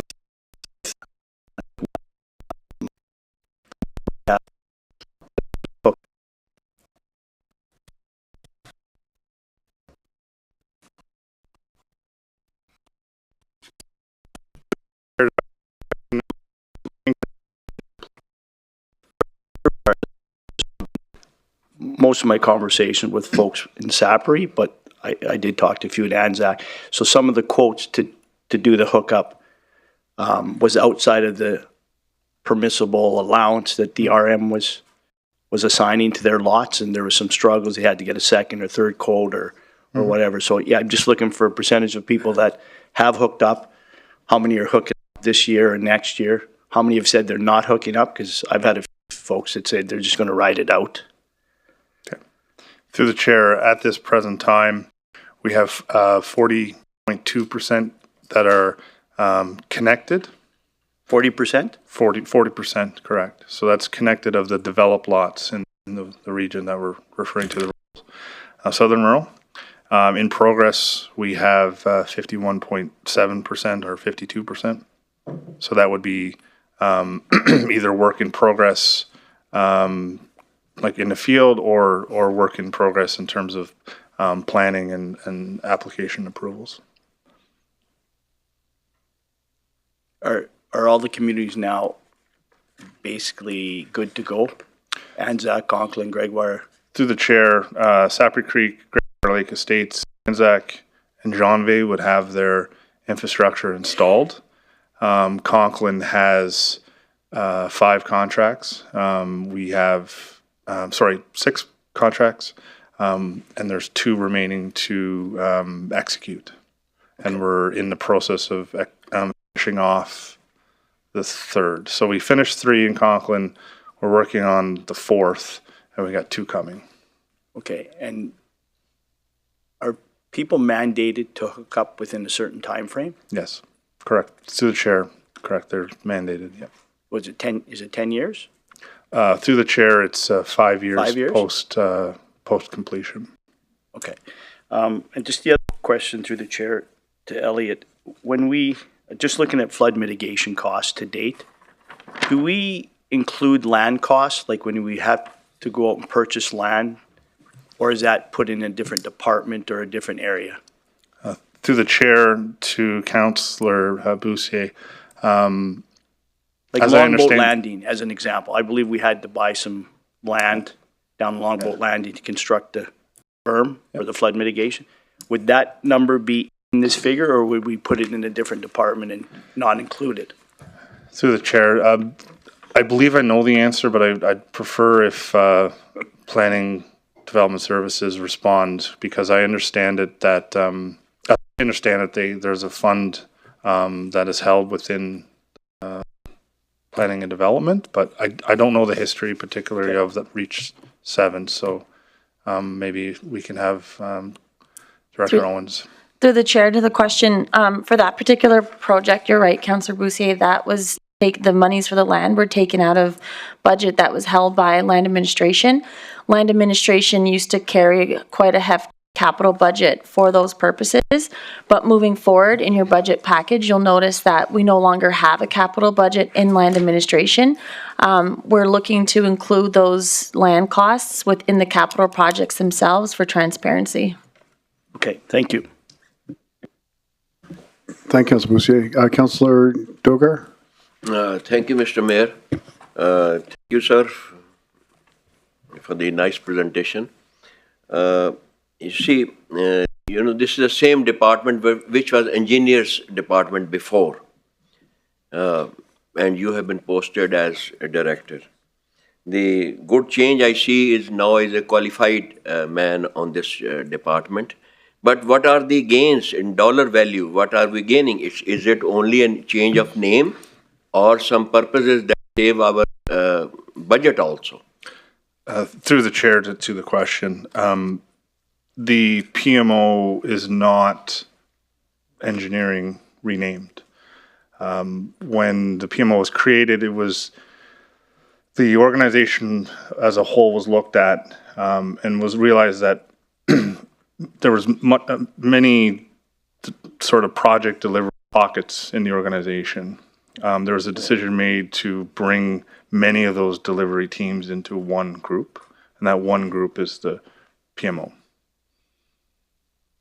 Fine. Is it any, more administration easy making this department more grip for the job, or saving some dollars? I mean, some men might become surplus, or you needed more men. So, you see, we are concerned about the dollar value. This change, how is it good for the department, for the regional municipality of Wood Buffalo? To the chair to the question, I believe that the PMO is looking to find efficiencies by operating majority of the capital projects through one department. Okay, thank you. Councillor Banjoko? Thank you, Mayor Bowman. Thank you for the presentation. So, still talking about service connection, rural water sewer servicing. Okay. So you're asking for 11 million for 2025. So is that correct? Through the chair to the question, just going to confirm the number here, $11.1 million. 027 Yeah. or something like that. 25-027. Is that correct? $11.1 million is correct. Yep. So I'm wondering, what is the estimate for per connection? And how many units would 11 million be helping us connect? Okay. And how realistic is that plan? Okay. Through the chair, every resident or every property is unique. Every community is unique. Every community there's different types of systems that are installed at the community level. Yes. And then we look at each property. You have to look at things like the location of the house relative to where the street is, for example. So every time the further away the house, the more expensive it gets. You look at ground conditions, things like that. So it's impossible to say an exact number per house. Relatively speaking, we're seeing ranges somewhere in the order of magnitude of $70,000 to $100,000 per property, but it varies. Some of them can be over that amount as well, depending on the circumstances. So it's about we're thinking at least 12, 14 houses or units that will be connected. Through the chair, can you repeat the question? 14, or what would be the estimate? I mean, we should still be able to guess. And then do we have the demand, just like similar to the question from Councillor Pousse? So that's one question that I have.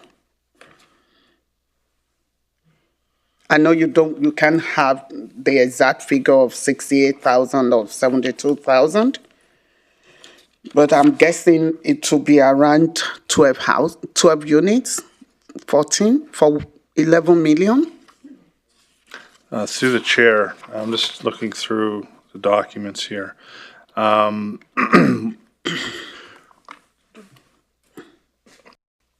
What we do with our WSS is we look at trends, similar to what the CFO was speaking to yesterday. We look at what we connected last year and the year prior. Last year is a very good, I suppose this year, is a good year because in the sense that we had lots of opportunities in all the communities. What we're projecting this year is that we have 120 lots that will come, or properties that will come forward for connections. And we're looking at an average cost of $90,000 per lot. So based on that math projection, we came to $11.1 million. Okay. Thank you. Then for the flood mitigation, the number one project for this region every time. So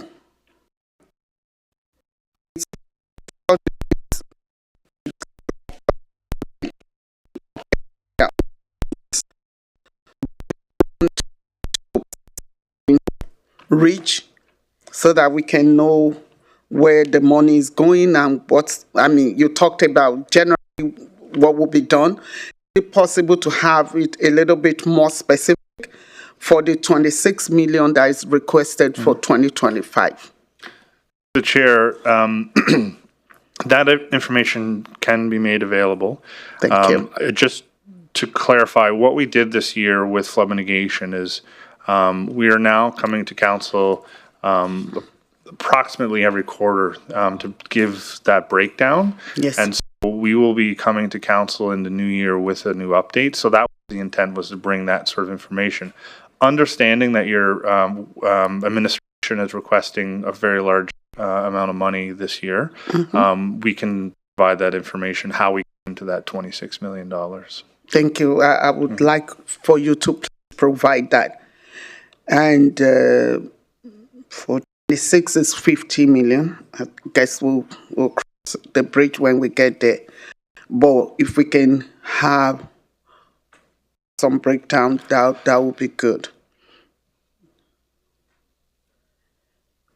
And do we have leftover funds from 24? Or is it projected that we would be carrying over some of the funds? Through the chair, I'm assuming you're referring to flood mitigation alone? Yes. Yeah. So you're asking if there's any funds that we're carrying forward from 2024 into 2025? Yes. Correct. Yes, there's funds that are. About how much would that be? I think we have, realistically, the year is over. Through the chair, based on information we have in front of us at this very moment, there's approximately $35 million based on the spend of end of Q3. However, we have been diligently working on flood mitigation, all summer, fall, call this winter. So we've spent some of that $35 million on Reach 5 and Taganova and design, for example. Yeah. Okay, thank you. So if you could please provide the information, and if there's a figure by the time the year is over, that would be helpful as well. To the year? Yeah, for the carryover funding. Can you repeat the statement or question or request? Okay, you are saying as at now we have like 35 million unspent, yet to be spent? Or As of Q3, we calculated approximately $35 million that is unspent within the budget that we plan to carry forward whatever's remaining at the end of the calendar year. so would that 35 or 15 million, whatever is going to be left, is it projected that you will still need 26 million in addition to whatever is left? Through the chair to the question, that's absolutely correct. We look towards the $26 million ask and the carry forward. Collectively, that's the total amount that we plan to spend next year. Okay, thank you. If you have that figure when you are sending us information, that would be helpful. The figure of the carry forward? Yes, I think CFO is about to jump in there. Through the chair to Councillor Banjoko, once we close out the year, it does take some time for us to work with all of the vendors that are providing service so we can establish accruals. We will likely come back with a Q4 in early February. It all depends on the audited financial statements and the closeout of all the books before we'll have those details. Yes. It would be best for us to wait till then so we can give you an accurate estimate of what we actually spent in 2024 and where there's any carry forward for 2025. Okay, thank you. I appreciate that. Thank you, Councillor Banjoko. Do you have any other questions from council? I'm not seeing any. Do you have information there?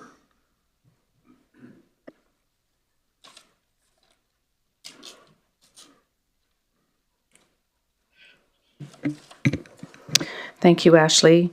The chair to Councillor Ball. If the proposed budget is approved, PMO will have 114 of the 211 projects and 362 million available of the total 455 million we have presented at the beginning of this presentation.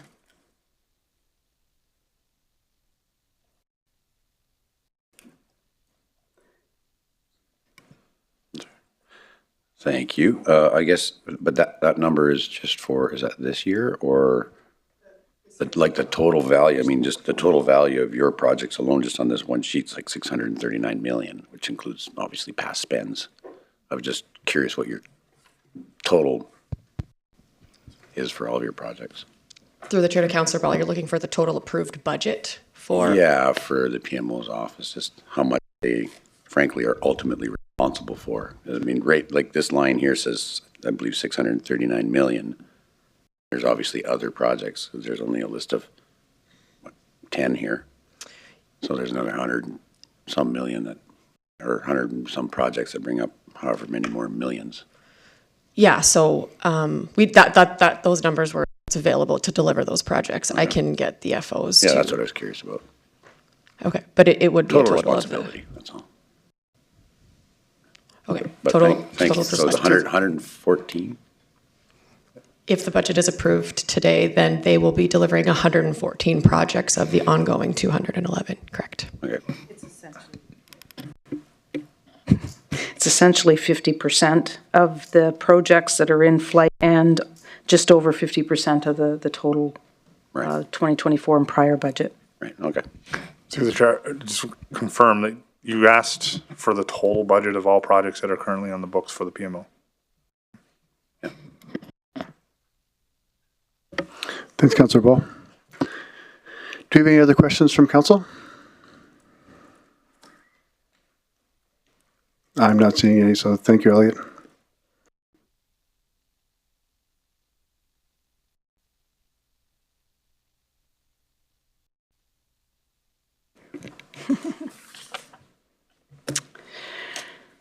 Thank you, Mayor. Next up, we'll review the proposed 2025 capital budget for Public Works.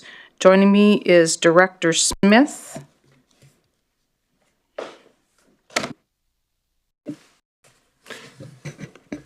Good morning, Council. For the record, my name is Keith Smith, and I'm the Director of your Public Works Division. Public Works ongoing multi-projects. The 2025 request for 2024 urban playground replacement is $650,000. This project focuses on replacing play structures at Syncretic Park, St. Martha's School, and Cowett Crescent. The scope includes playground drainage and surface improvements. The 2025 request for active transportation phase 3 is $1 million. This program was established under the 2005 Transportation Master Plan, leading to the progressive development and upgrading of a trail spine and feeder trails connecting adjacent areas. The 2025 request for columbarium in Conklin and Fort Chippewa cemeteries is $100,000. This project will provide a columbarium for 2 cemeteries within the municipality. The 2025 request for drainage improvements, that being playgrounds and outdoor fitness modules, is $150,000. The playgrounds at Wood Buffalo and Dickinsfield, as well as outdoor fitness modules at Thickwood Trail, require drainage improvements to address seasonal and heavy rain issues. The 2025 request for outdoor rink asphalt surface upgrade is $650,000. The outdoor hockey rinks in Absent, Waterways, Timberlea, and Thickwood are currently in disrepair and require surfacing. The 2025 request for Public Works North facility is $500,000. The Public Works North facility includes 2 key buildings. Building B is a 36,000 square foot heated fleet and equipment storage facility that is now complete and occupancy permit is approved. And I'm happy to say as of Monday, we occupied that building and our equipment is in place. The 2025 request for road surface and alleyway improvements is $4.3 million. The road surface and alleyway improvement program continues to make progress with At the Basket Place and Wood Buffalo scheduled for completion in 2025.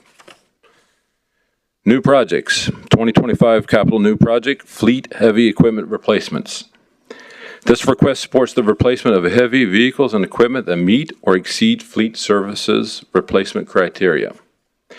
The replacement criteria guidelines for heavy-duty vehicles and equipment generally range between 5 years or 5,000 hours and 10 years or 10,000 hours of use. While these are benchmarks are optimal, additional factors such as general conditions of the asset, maintenance costs, and advancements in technology are carefully evaluated before making a replacement decision. Specialized assets may continue to be utilized safely beyond these guidelines when feasible and practical. Total request for 2025 is $2,505,000. Fleet light equipment replacement. This request is to facilitate the replacement of light-duty vehicles that meet or exceed fleet services replacement criteria. Replacement criteria for light-duty vehicles is 8 years and or 160,000 kilometers as a guideline.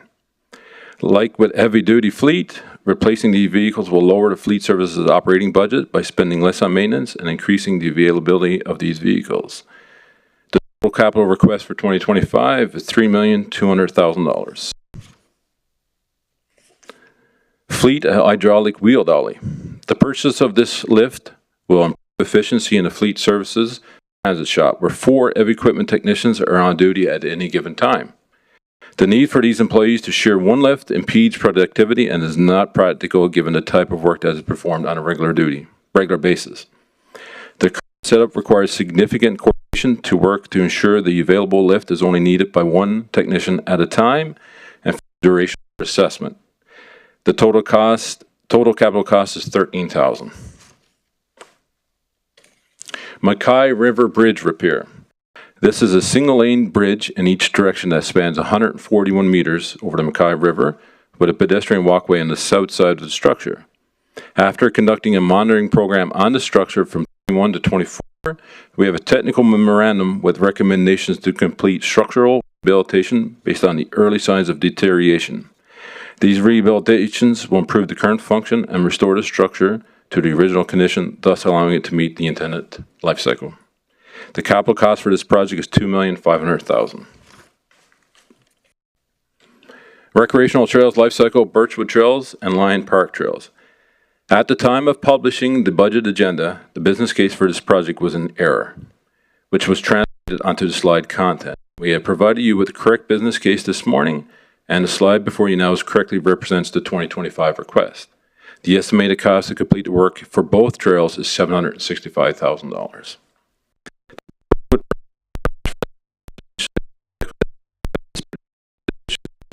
Potholes and extensive root damage along the 1.5 kilometers of trail. In addition, the Lions Trail is part of the arterial trail that connects communities throughout the active transportation network.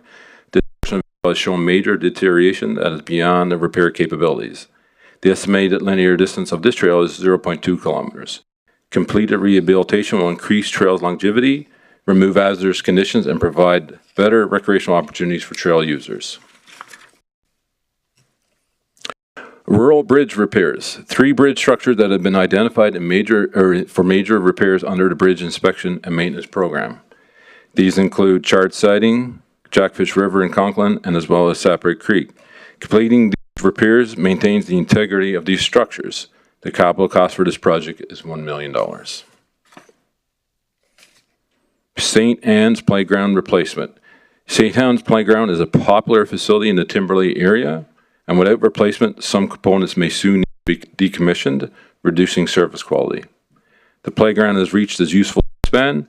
It was built in 2009. Playground parts have become very difficult to procure. Concrete foundations have started to swell and shift, making repairs expensive, and playground components non-compliant to the CPSI, Canadian Standard Association standards. It was recommended full playground structure be replaced, as well as design and installation of a new drainage system, including wood chip surfacing. In 2025, the request is $200,000, with an additional $350,000 planned for 2026. Syncrude Athletic Park functional improvements. The Syncrude Athletic Park is a premier sports facility in Fort McMurray, facing drainage challenges due to a high water table. Requested funds will be used to create stormwater management design and site enhancement that employs low-impact development strategies for stormwater detention at SAP. Updated designs and plans are required to extend the life and usage of this sport facility for local user groups and sporting events such as slow pitch, cricket, soccer, and hockey. This request is generated from the 2022 SAP Improvements Redesign Functional Planning Study as the highest priority for the SAP facility. The 2025 capital request is $200,000, with $1,200,000 planned for 2026. $4,800,000 has been allocated from 27 to 30 to address other functional improvements identified in this master plan, bringing the total cost to $6,200,000.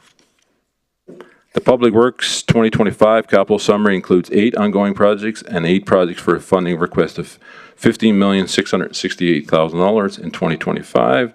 The 26 to 30 plan is estimated at $10,450,000. The cumulative capital investment in public works from 2024 and prior to 2030 is projected at $87,768,000. Thank you, and that concludes my presentation. Thank you, Keith. Councillor Ball. Oh, sorry.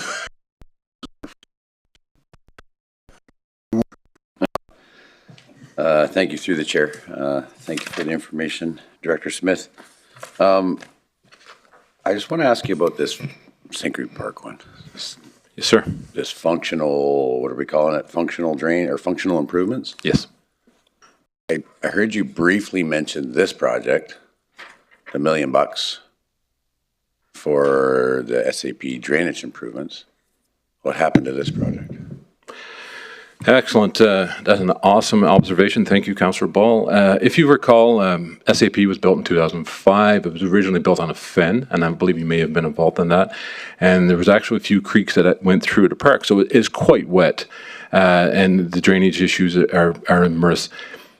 What we did in 2022, according to this plan, we came forward with that $1 million. It was just a request to kind of start to work on the drainage issues that's currently existing, because the park itself is is using swales, that kind of above ground infrastructure. It doesn't really use piping or any type of systems. So this $1 million has been used to design what will fix the existing issues, non-sports field related. Now, this new money still comes from the functional plan, but it will look at more of the overarching plan, but also more of the specifics of the core of the play surfaces. So you take ball diamond number 10, and the right field is always wet. It will look at that. It will also look at the cricket pitch, which is always wet and more contained. So this will look at what it will look at overarching, more of the dry sumps, more infrastructure. So they're both connected. I wouldn't say they're different phases, but they will do different things, and they were born out of the same report. Okay, I'm struggling with that. Okay.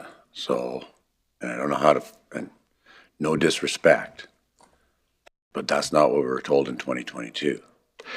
In 2022, we were told that this will take care of the drainage issues at Syncrude Athletic Park. We were told that the design was complete and the construction would be done in September of 2022. Mm-hmm. Now here we are, a couple years later, asking for $6.2 million to deal with the same issue. And so now that 6.2 looks like it's ballooned to 7.2 because $1 million. I think maybe you guys can come up with that, but why wouldn't we amend this project versus create this new one and keep this one on the books? There's some comments in here about, I think your last statement was address some other functional improvements. Yes. Well, those other functional improvements are $4.8 million. Or that's just my assumption because it's later years, 2027. Other what? How do we value $4.8 million? Word other. Yeah. And I don't know what that 4.8 is going to, and I can't support $4.8 million for other. I don't have a copy of the master plan. I'm sure you do, but it wasn't presented to us. I'm struggling with this one. I'm a big no on this right now because I have no idea what this work is for. Okay. Through the chair to Councillor Ball, I'll give some explanation, and if Elliot has some explanation to add, that'd be great. No disrespect taken. In 2021, 2022, it was indeed me that presented that. I did say at the time, we were looking at $1 million to fix the drainage. At that time, we thought we could do it for $1 million. We couldn't. Both yourself and Councillor Granson called it out and said that you couldn't. I appreciate that. So we need to do more work in that area, no doubt about it.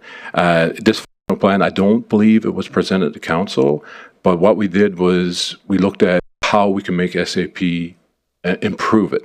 So in that functional plan, the number one issue is drainage. There's no point to fix anything else in that area unless you fix drainage first, and that's loud in that report. But that report also came forward with 14 other priorities, such as, additional cricket pitch courts, the garage needs to be replaced, the Quonset needs to be replaced, there's updates that's required for electrical, irrigation needs to be replaced. But ultimately, at the end of the day, none of that is all pointless unless you fix the drainage. So what we're looking for here is that absolutely $1 million, the design's already been created to kind of fix what's there now, the existing swales, the existing infrastructure. However, this new ask is to look at more specifics and an overarching plan of what can be done with the drainage. So absolutely, you're looking at quite a few $1 million to fix the drainage issue at SAP. Again, I would just amend this one. I wouldn't create another. We're stacking projects on top of each other.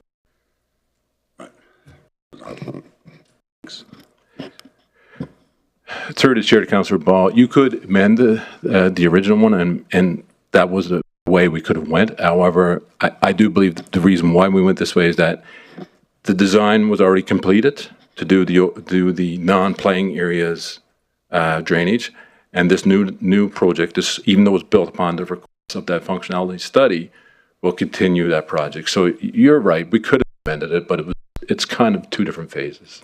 The work is already done for the $1 million. Well, this sounds like a Band-Aid. The $1 million sounds like a Band-Aid, and this sounds like a repair. I don't want to put on Band-Aids if we need to do a repair, so. No, so through the chair, Councillor Ball, I read the report and I was the original for the $1 million. What we're doing is it's the non-playing areas, the areas like the trails. It's I'm very familiar with the site.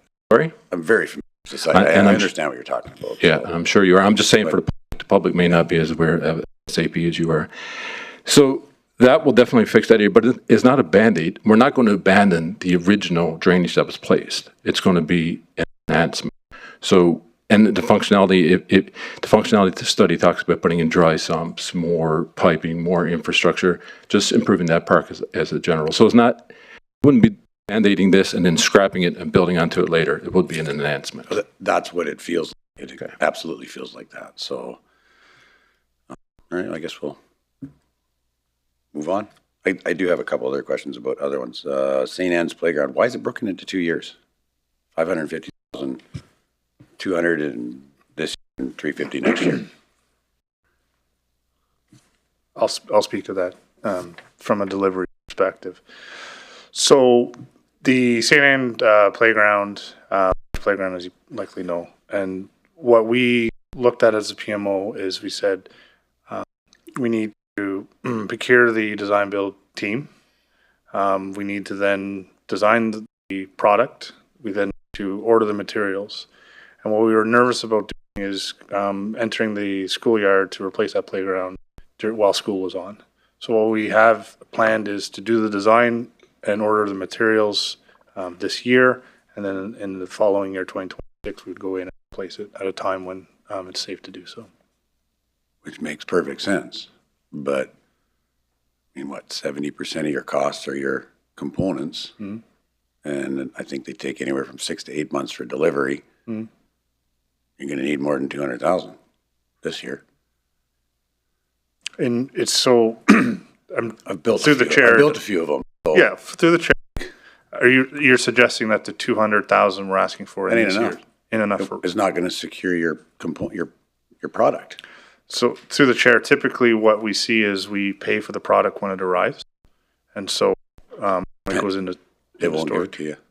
It's just my experience. They won't sell you one unless you pay for it. So they won't ship it here unless it's paid for. Okay. Just my experience. I just think you need to push it all into 1 year so that you can get the materials. And I get the whole build it in the summer because the last thing I want to do is build it when kids are playing there. Mm-hmm. So that timeline doesn't typically work for play structures because about 70 to 80% of your costs are the structure itself. And it does seem a little high. It's a pretty big play structure. There's nothing mentioned here of the square footage and some. In previous years, we would get a slide that showed us a photograph of the site, what some of the problems were, how big it was, so we could at least give a comparative of what we were replacing. But now it's just a line that says it cost you $50. Doesn't give us any detail about what the park is being replaced. So I happen to be familiar with it, so I know how big it is. So my suggestion is to change that if you can. Through the chair, you're suggesting that we move all the funding into 2025 and then have a small carry forward into 2026? Well, in theory, if you get it built in the summer, it's done. There's not a lot of carry forward on a play structure. Respectfully to the chair, the idea is that we wouldn't be able to get to a point of installing this summer. That was sort of the point. So you want to install 2026? Correct. You still need to order it, so I'm fine with that. But 24 urban playgrounds, you mentioned, was it 3 sites? It shows here no work done to date. It says 0, so we didn't do anything last year? And then we're asking for another 650 this year. Yeah. Through the chair to Councillor Ball, my understanding that nothing has been installed in the ground. However, Cowit and St. Martha's, I do believe the equipment or the scope of work is out there. For SAP, nothing has been done and a move forward for this year. So we'll move You're in forward. the procurement process of getting the materials? Yes. Okay. So you run into the same issue, right? So. Through the chair to Councillor Ball, just to build up on what Elliot was saying, or Director White, is that during COVID, that's kind of pre-COVID, we could do a playground, no doubt, during a year. But during COVID, when it came to supply issues, when we started doing 2-year delivery, and that's kind of what we're seeing now. So it depends. I absolutely appreciate that. It's just that my experience with vendors is they don't send equipment unless it's paid for. So or they put it, or do they put it together? So. All right, thanks. Thank you, Councillor Ball. Councillor Dogar. Thank you, sir, for giving me opportunity. And thank you, presenter.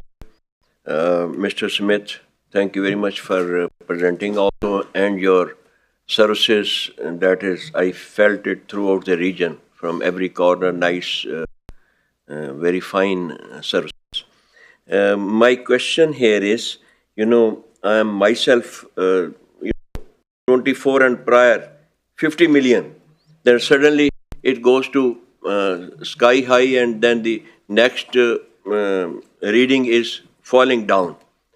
This 7-year, 8-year comparison with 25, it is not very very understandable to me. So I don't go in the details. But I simply ask you one question, that this new organization, I think this is because of new organization that few years budget is written collectively. Does it affect it in a positive way to your organization? Did you save some manpower, or did you improve your efficiency in it? Through the chair to Councillor Dogar, are you asking me if it's more efficient to deliver projects now? Yes. Okay. Did you have some improvement in the dollar safety, not safety, but dollar reduction of dollars? Through the chair to Councillor Dogar, absolutely. Prior to the organization being set up the way it is now, for the most part, Public Works would deliver a lot of the projects, and we still do, such as Fleet and a few others. However, with the creation of the PMO, it's helped us out immensely. We are now getting that expertise and working together synergetically to deliver these projects. So absolutely, we're relying on their expertise. There's definitely efficiencies in work and funding, 100%. 100%? 110%, sir. You think you were not efficient at all before? 2 years I saw you, and your organization were doing good. Through the chair to Councillor Dogar. There is some improvement, sir. You're a very honest man, I know. Absolutely, 100% honesty. What Director White was talking about before is that not only was it engineering, it was pockets of delivery.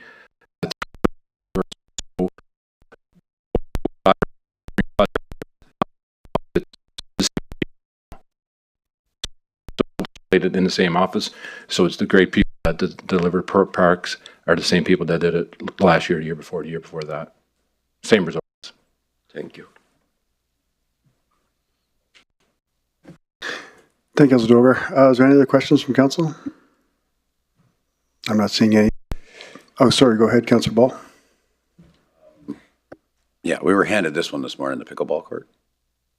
Just for clarity, are we adding this to the 2025 or the 2024? Because the motion was made in 2024, and it says on here, capital request 2025. So the intention of making the motion in 2024 was that you could do RFP the next day, work on it, versus waiting till January.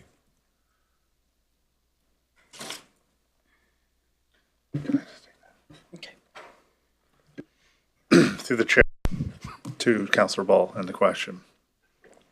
With respect to your statement of the next day, it does take a minute to prepare a scope of work. We need to get approvals through the whole You know what I meant. I just didn't want you to wait till January 1st. We're moving on this project.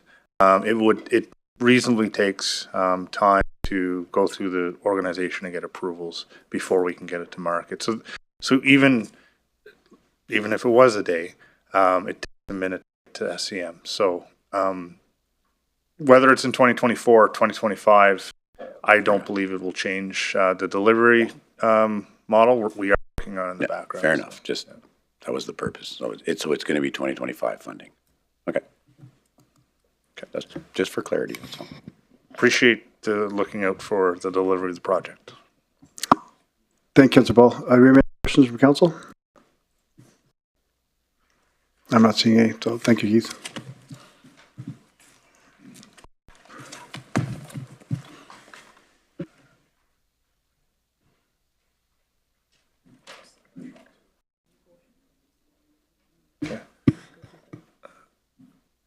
To the chair, I'd like to speak prior to the next presentation. There was a question during the PM presentation that had a question.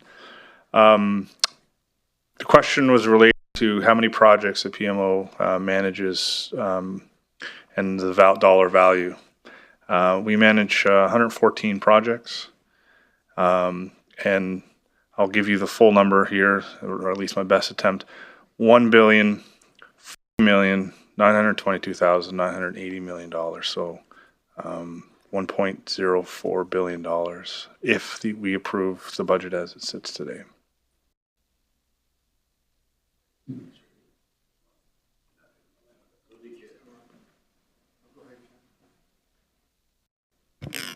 Yeah, that was my point. You have a very important role in this organization, and I appreciate it. So, thank you. Appreciate the comment. Hey, Councillor Ball. Go ahead, Councillor Ogre. Thank you. 114 are the sites, the workplace, or 114? How did you calculate 14 places? Your people would be doing something good. Through the chair, you could say that it's 114 places. There's some projects, for example, we might have multiple within the water treatment plant, for example, or in the wastewater treatment plant. So, there's a 14 location that the municipality is doing work in. Yep. Thank you very much. Great job you are doing. To the chair, it's not me, it's the entire organization. So. Yeah, of course, you know. I think we also get credit. Okay. Okay. Thank you, Elliot. Thank you, Mayor Bowman. Next, we have the regional emergency capital cost.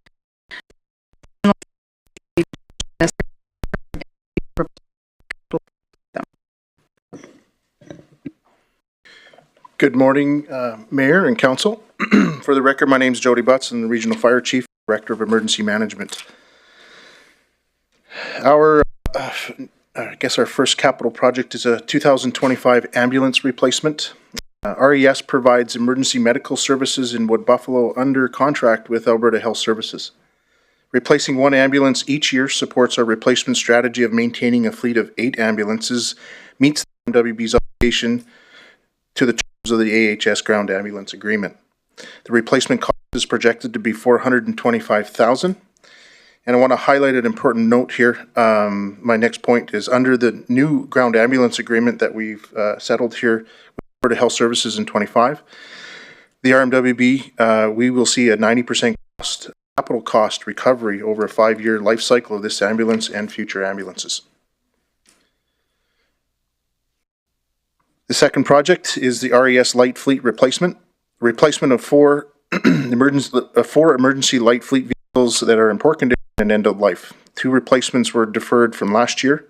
The project is estimated to cost $275,000, with all replacements planned for the completion by Q4 of 2025. The third project is a Hawkins Hall sign and flagpole. That's Hawkins Hall is the downtown fire hall here at the bottom of Beacon Hill. Hawkins Hall holds historic significance, marking 50 years of a full-time department in 2024. The building may soon be designated a historical site, making proper representation important. Current signage is worn, and the flagpole doesn't accommodate flags for all levels of government. Planned updates include a new stone pedestal sign, modern lettering on the building, and additional flagpoles. The preferred location is the grass area near the main entrance, and the project may integrate with the wayfinding program, offering an educational and recreational element to celebrate Wood Buffalo's heritage and connect the community with this historical site. The total project cost is $150,000 to complete all enhancements in 2025.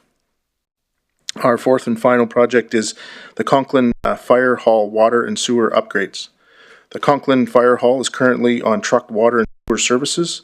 The hamlet of Conklin's rural water sewer program is complete in the area. Therefore, the fire hall can now transition to a pipe system, eliminating the water sewer.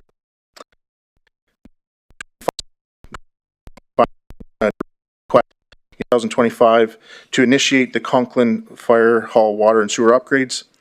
And in 2026, the plan, there is $175,000 requesting to complete the construction, bringing the total project cost to $200,000. Regional Emergency Services 2025 capital summary includes 4 new projects with a funding request of $875,000 in 2025. Cumulative capital investment in our regional emergency services from 24 and prior to projects is $1,050,000. That concludes my presentation, and thank you very much. Thank you, Chief. Do you have any questions from council? First, I have 2 quick questions. One I asked 3 years ago is where you're buying vehicles, because your light vehicle cost is way below everybody else is buying trucks for in the world. You don't have to tell me exactly where, but I mean, maybe we should talk to you buying all the vehicles. You're buying them half of what everyone else is paying for them. The other question is, I know we talked about Janvier Fire Hall, a feasibility study on whether it's replacing that one or doing some work on it. Is there any, I don't see it in 2025, is there anything looking in the future for that? Through the chair to Mayor Bowman, yes, you're correct. There was a feasibility study on the Janvier Fire Hall completed, was presented to the Capital Steering Committee. It was decided that we would delay or push it out 1 year to 2026 to allow time to seek out any opportunities for federal funding to offset that cost. Okay, perfect. That's good for the community to know too. Thank you. Councillor Boussier? Yeah, thank you, Mayor Bowman. Through the chair to Chief Butts. The ambulance, and I don't know if we talked about this before, but the delivery time can be lengthy. Is it better off ordering 2 this year, or are you okay though? Because is it a 2 to 3 year delivery time by the time you outfit it? Yeah, through the chair to Councillor Boussier, really good point. What we have known to build an ambulance was a 10-month project build, but we are learning through the vendors it's extending out to 18 months. To answer your question, we are okay right now with a single one. However, we are looking at other avenues there's a demand, and I will say a shortage across the industry on available ambulances, and they can only make so many. We are looking at different alternatives, and one of those alternatives is remounting. The chassis on these ambulances are chassis regular buy at our dealership, but the patient module, or we call it the mod, on the back actually has a 20-year warranty on it.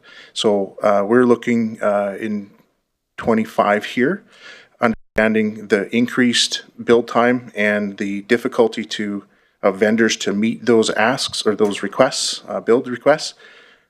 We're going to probably look at remounting, taking an existing patient body, putting a brand new chassis underneath of it. It's Ford, Chevy, whatever that looks like, and give it a paint job and that sort of thing. So we believe that this capital should be a different way to keep refreshing our work into our strategy of keeping our 8 ambulance fleet. Okay, thank you. Thank you, Councillor Boussier. And along the lines of Councillor Boussier mentioned that, do we need 2 ambulances now because we lost one last year? So we do have to get 2 anyway? Through the chair to Mayor Bowman, no, we don't need two this year. Remember, with the ambulance that we lost last year, that's recovered through insurance. Okay. And so this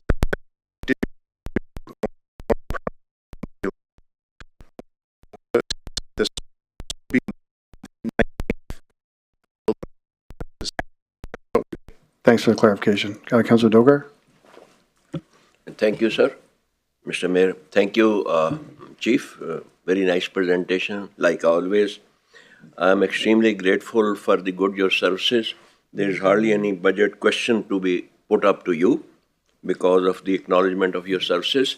One question is about the leadership. You know, I was very much excited once I went to January and 2 or 3 your people I met. And, you know, everybody was very excited that Jody is coming today. Jody is coming today.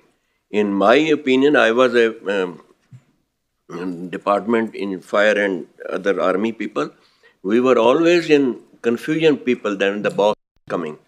People love you because of your leadership traits.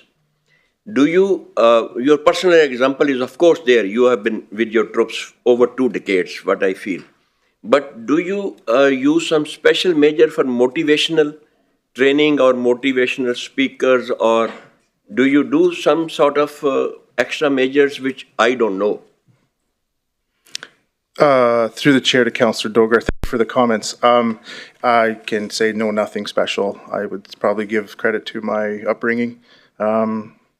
Yeah, I probably come from a place of logic and doing the right thing at the right time. So it's never lost on me the importance of our staff and the contribution that they provide to this region. And certainly, as you acknowledge, the situation that we were tasked with in Jonvier summer, those are high stressful situations, and it's important to make sure that as you are part of that leadership group for our region, to be aware and present and making sure that everybody, they know they have their support, and you know, with yeah.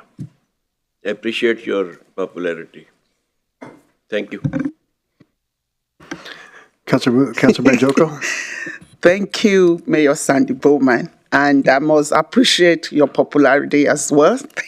Thank you for your excellent leadership. I'm almost scared to ask any question. I was just thinking, I know for regular vehicles, it might be possible to get some value back, maybe sell as scrap and all that. So what happens to an ambulance when it's being replaced? I was just wondering.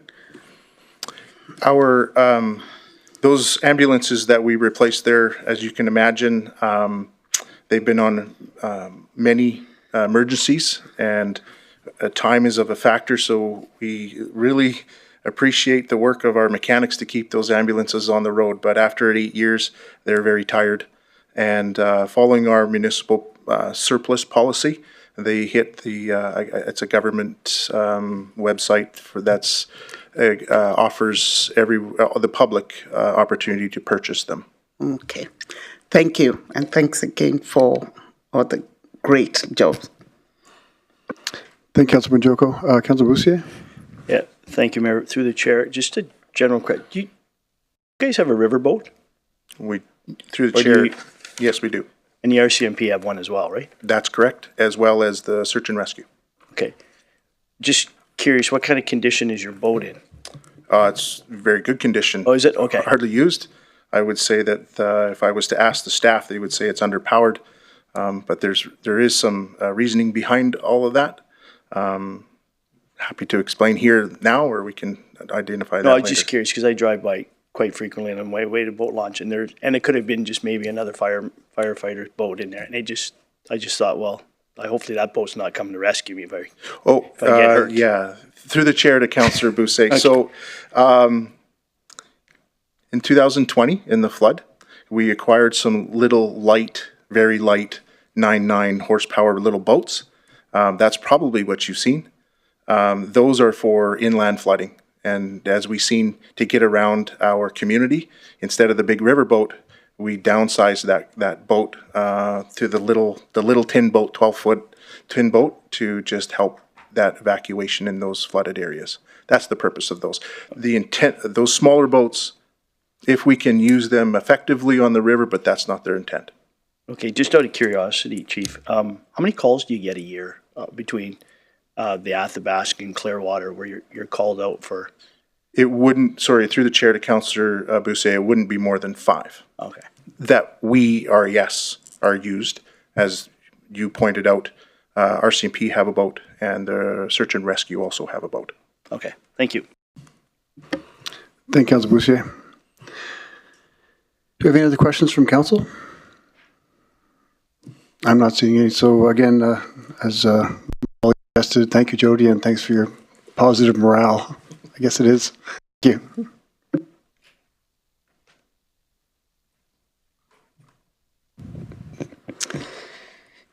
Thank you very much. We've presented the proposed capital budget by sponsor division. This summary reconciles to the detailed 2025 proposed capital budget published on November 9th. Any recent additions or changes have not been reflected in these totals. Previously approved projects with adjustments to scope or funding included in a capital amendment form included in your agenda package. The new projects were accompanied by business case.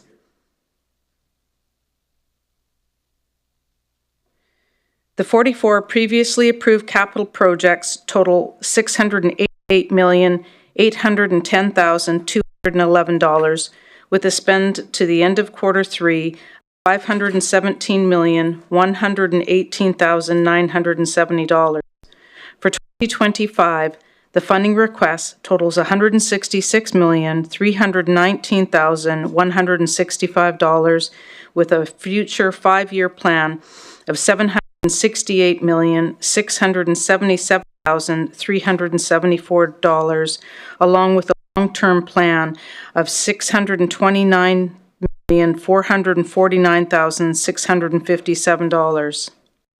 This concludes the capital presentation. I'm happy to take any questions. Do we have any questions from council? Councillor Banjoko? Oh, sorry, Honky. Go ahead.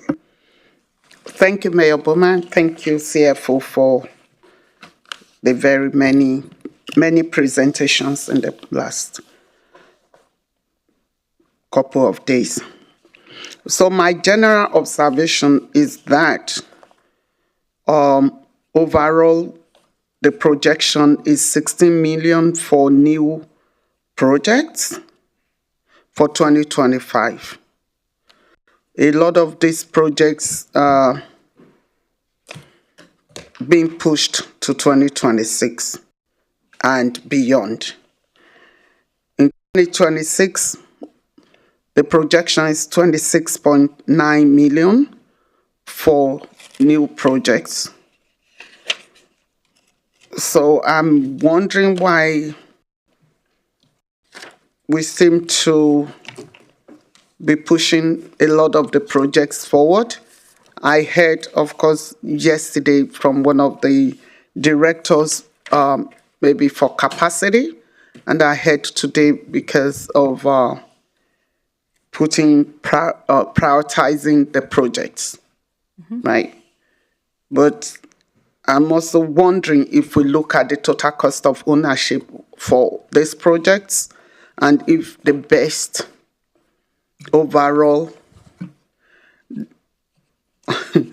cost analysis also back up the strategy or the plan to push those projects. Thank you. I think is a general question or comment. Through the chair to Councillor Banjoko, I can appreciate the fact that there has been some change in the manner in which we brought forward the capital budget. The biggest challenge that we have is the 187 projects that are already approved and currently in flight. So the reason for doing a prioritization exercise and doing a review of our actual internal capacity was to realistically look at what are our priorities, what do we need to get done in the next few years, what are we capable of getting done? I think historically, we've brought forward projects, say over the last 10 years, and I think we had great expectations in trying to move things forward, but you can see from a laundry list of projects that haven't been completed that we need an opportunity for a catch-up year, quite frankly. So only having 24 new projects, we were hoping there wouldn't be any new projects, to be honest with you, because we really wanted to focus on everything we've already committed to deliver to the public. Next year and the few years after that, we're going to be very much focused on our infrastructure with the asset management plan, and I expect the plan to continue to evolve, to reasonably put forward what we need to ensure for public safety and for the longevity of our assets. Okay. Okay, thank you. Can I maybe just add to that for a second? Is that we've just established towards the end of last year, beginning of this year, we established the PMO office, and we've got a good man in charge of that now. I think he's the right guy to lead us forward, and we need to give him a chance to be successful. He's got some good people in his department, which he needs to align and make sure that they are going in the right direction.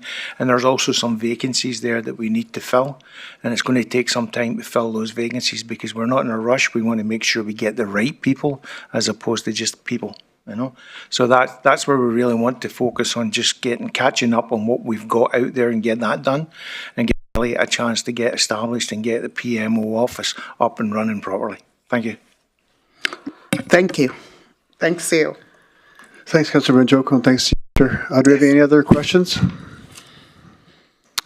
I'm not seeing any. Do we have any motions? Councillor Cardinal? Oh, sorry, Councillor Weigel? Or do you have a motion, Councillor Weigel, or a question? Okay, I'll let Councillor Cardinal go there first. Thanks. Councillor Cardinal, your motion?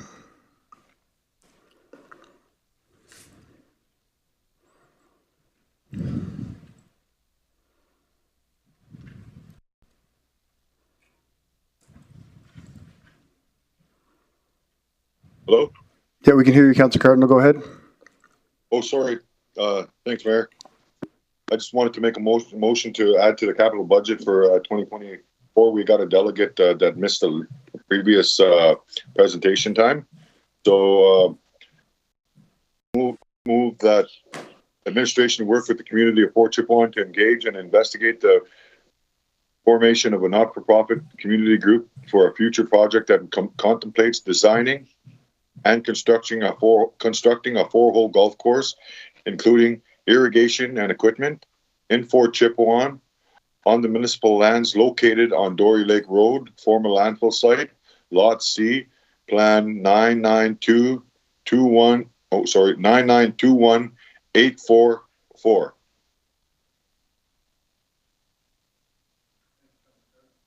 Thank you, Councillor Cardinal.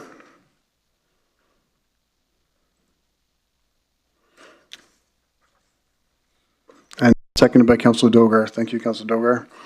Councillor Cardinal, would you like to speak to that motion?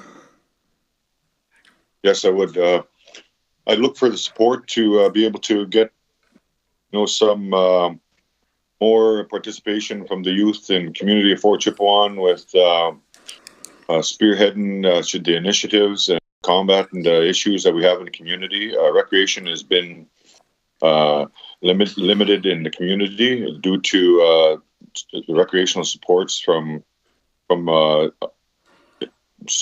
organizations, and hopefully that we could combat the issues in the community and pass the motion to help support the youth and the delegates that previously presented. One of them was a youth, obviously, and they spoke a lot about being bored and not having enough things to do, and that how important this course would be to the community. And not only that, just in hearing one of the other delegates state that she believes that it would be a great addition as well, because there's not enough happening in the community, in our isolated community, and utilizing our municipal resources and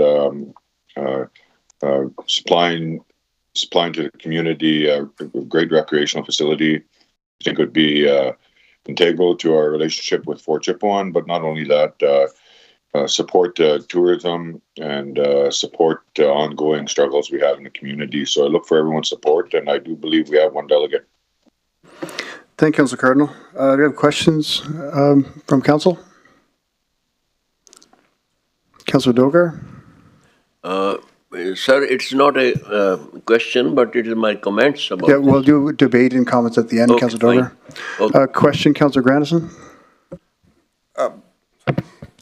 Thank you, Mr. Mayor, through the chair. I guess I'm looking for, how do I frame this? I like the fact that you reframe this motion to work with the community to see what was available. Because my question would be, what is the community's view on this in terms of the expense of what this would be? And based on the motion, I'm not seeing that there's really any dollars attached to it at this moment. Is that correct? We've deleted that part just because we wanted to give it back to the community. The community be the ones to be the not-for-profits, and it'd be similar to RRC, just that it'd be ran by the community of Fort Chipewyan. So I had numbers previously, Councillor Grandison, but I think we've had some support from Mayor Bowman as well, and our staff to just reword the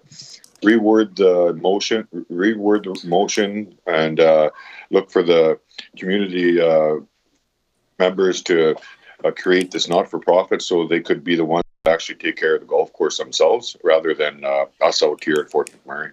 Perfect.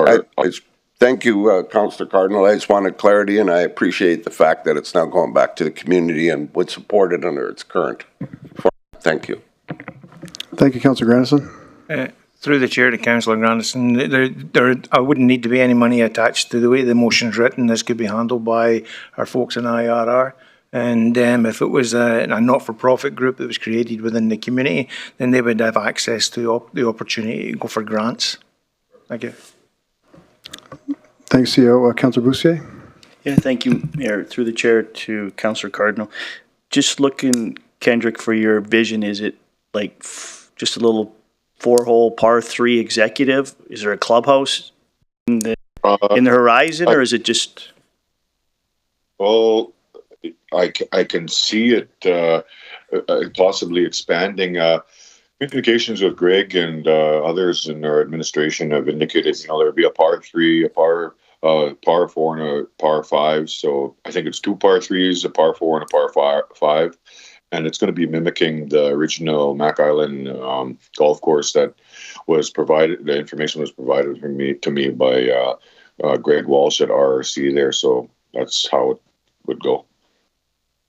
Okay, and obviously not being familiar with the municipal lands at the landfill, can it expand to 9 holes, or are you going to be limited to 4 holes?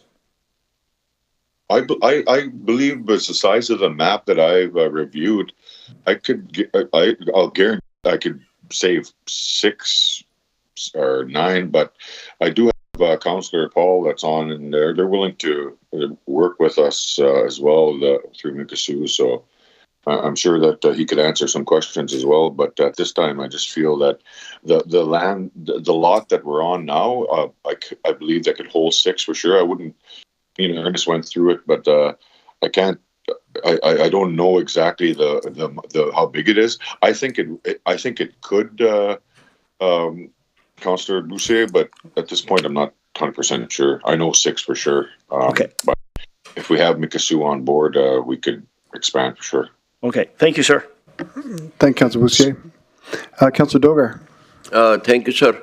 My question to Councillor is that though it's a very good motion, but my question, do you have some other facilities, recreation and physical fitness like squash, tennis court, hiking tracks, etc. or not?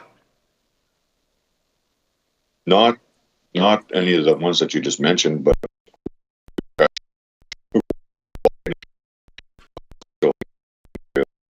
Councillor Dogar. Swimming pool. Tennis courts, none of that stuff. Swimming pool, Yeah, we got a swimming pool in the rec center. Fine, thank you. Councilor McGrath?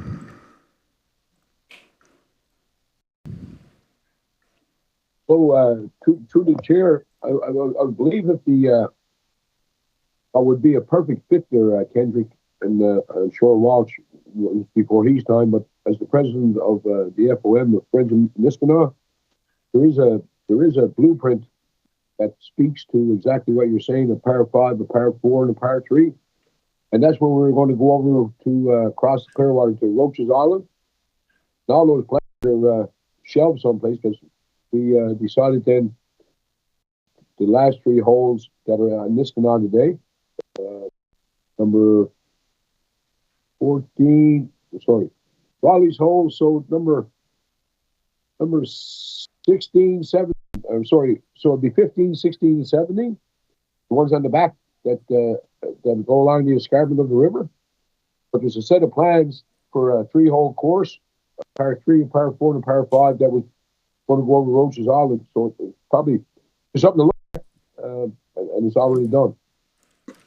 Thank you, Councilor McGrath. Thanks, Keith. Councilor Banjoko? Thank you, Mayor Bowman. And thank you, Councillor Cardina, for the motion and working for the people. My question is to administration. This is going to add to what the scope that is planned for the coming year. Do we have the capacity and everything that we need to get this off the ground in 2025? Through the chair to Councillor Banjoko, I've already had a short conversation with Director Fraser, and yes, this is something that we could establish. We could get this done. Yeah. Thank you. That's my question. Thank you, Councilor Banjoko. Do you have any other questions for Councilor Cardinal, or do we have any delegates to this item? Paul online? Paul, are you online with us there? Paul Tuckero?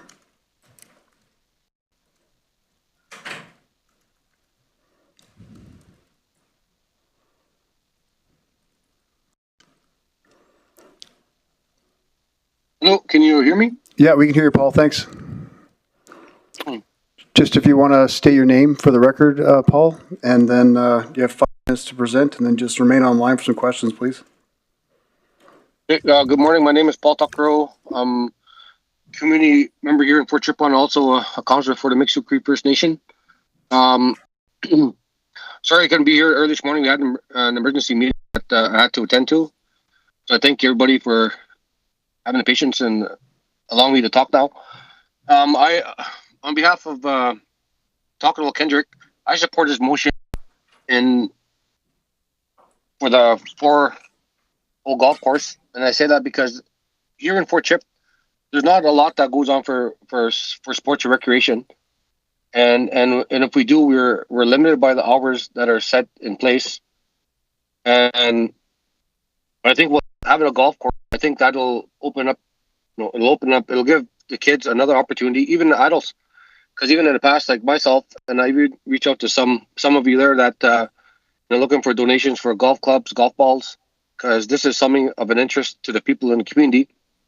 And Councillor Kendrick mentioned that there is a possibility, because we're talking with them to propose a golf course. Like we do have a reserve, and I can almost say for certain that this is something. If you need more space, that's a possibility for sure.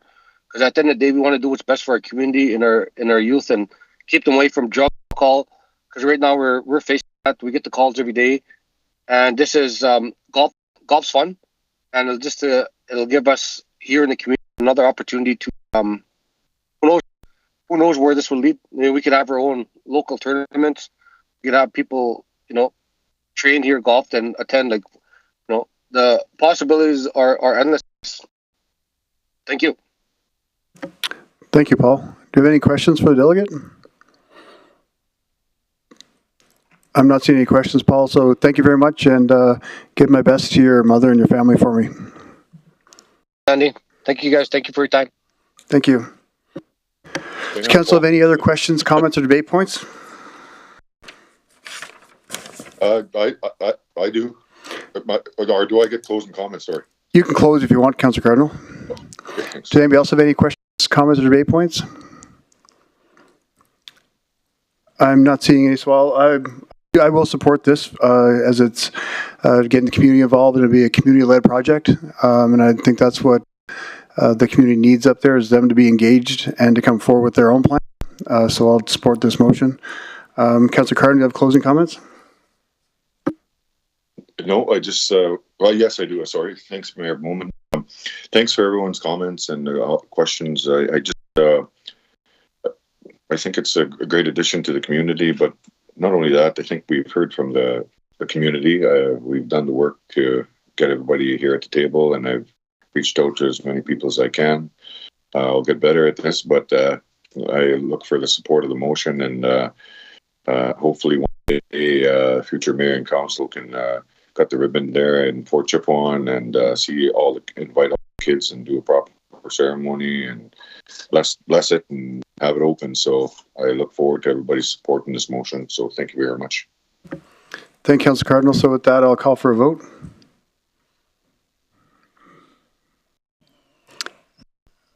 Councillor Walkwin's in favor. Councillor McGrath.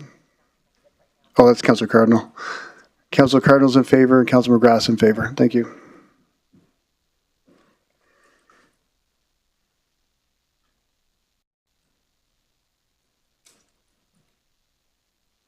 And that's carried unanimously. Thanks, everyone. And thanks, Councillor Cardinal, for bringing that forward. Moving on to the next motion, Councillor Weigel.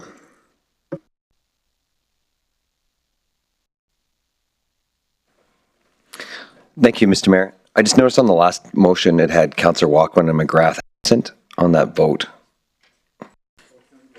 I just want to... Councillor McGrath should have been in favor. And so was Councillor Walkwin, I believe. Councillor Walkwin's offline. Okay. That was... My apologies. Okay. Thank you. I motion that $1 million be added to the 2025 capital budget for the extension of the potable water network to the Fort McMurray Golf Club.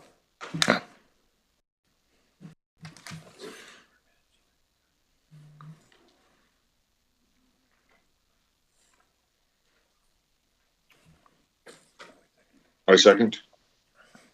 Okay, it's seconded by Councillor Cardinal. Thank you. Councillor Weigel, would you like to speak to that motion? Thank you, Mr. Mayor. This goes back to a council previous to us. They'd made a commitment to getting potable water down to the Fort McMurray Golf Club.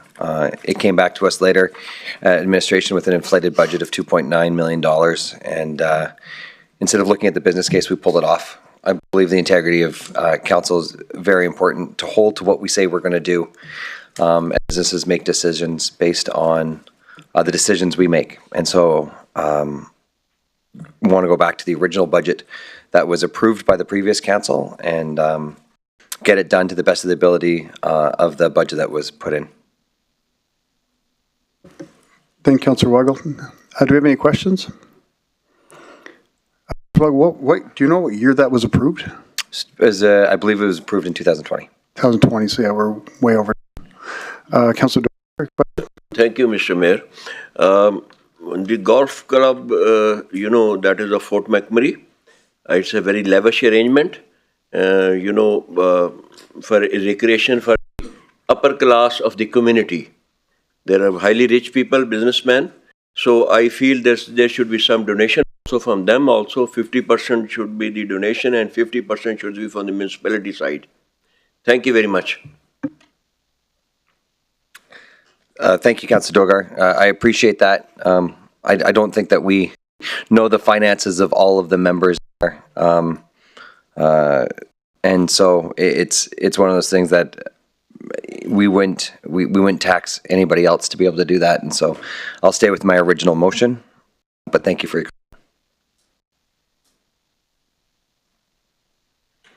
I got a question. Go ahead, Councillor Cardinal.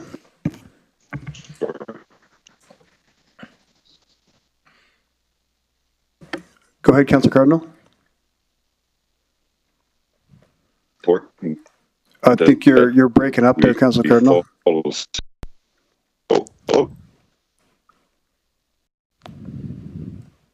Okay, how about now, Mayor? You can hear you now, yeah.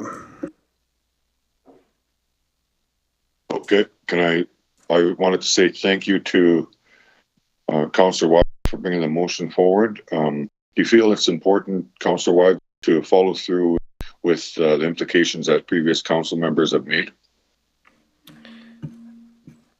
Thank you, Kendrick, Councillor, for your question. I do. I think it's a part of integrity of unless we have a business case of why we wouldn't do it. Which is why we were questioning the $2.9 million when it got inflated to that. But it is important that us as a council, as well as previous council, that we follow through with what we do. Businesses and citizens make decisions based on the decisions we make. And so when we go back on it, I think we lack the integrity of sitting in the seat. And so I think we need to follow through with what we say we're going to do. I guess my next question would ask an administration question. Yes, for sure. Go ahead, Councillor Cardinal. In a 10 to 20 year payments, or what is it called? Like the 20 years over time that the operations of the golf club, would we save money? How much money would we actually save if we just did this rather than trying out the water all the time over time?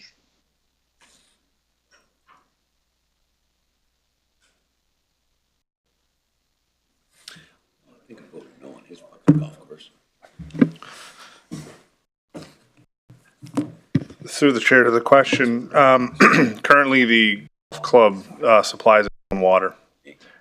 Costs associated with water supply is bore by the club.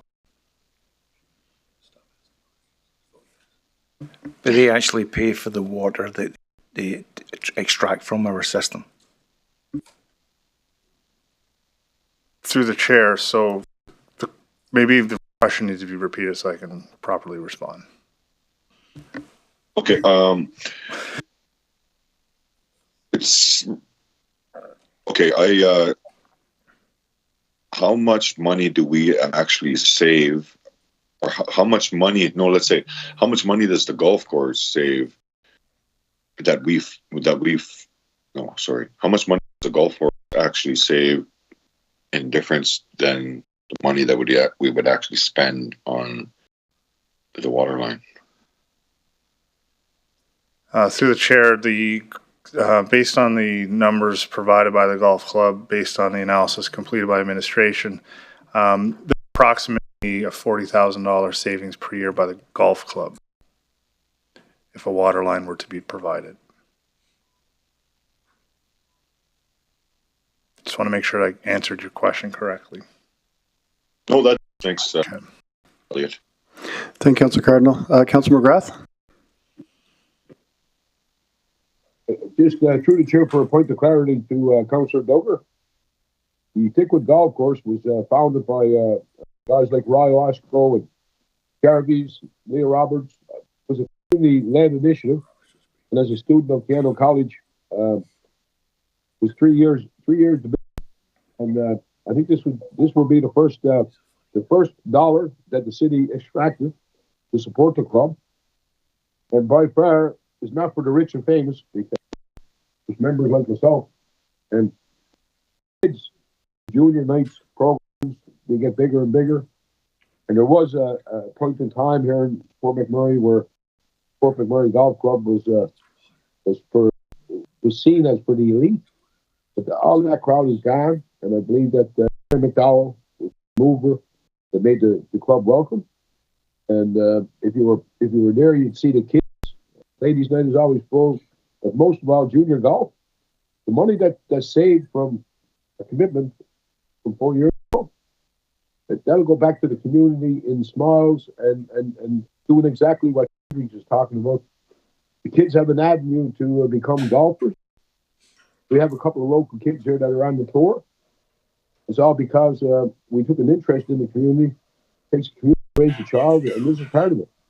So the money that's saved actually stays in the community and allows the golf course to make sure that There's not a kid left. I just want to straighten that up. It's not a private club. Anybody can buy a membership there. And, you know, over the years, like I say, the heart's put back into place. And I've seen nothing but community efforts, whether it was building the place, maintaining the place, and then every time there's a flood or a fire, there's members that take a hole each, as we did, clean it up.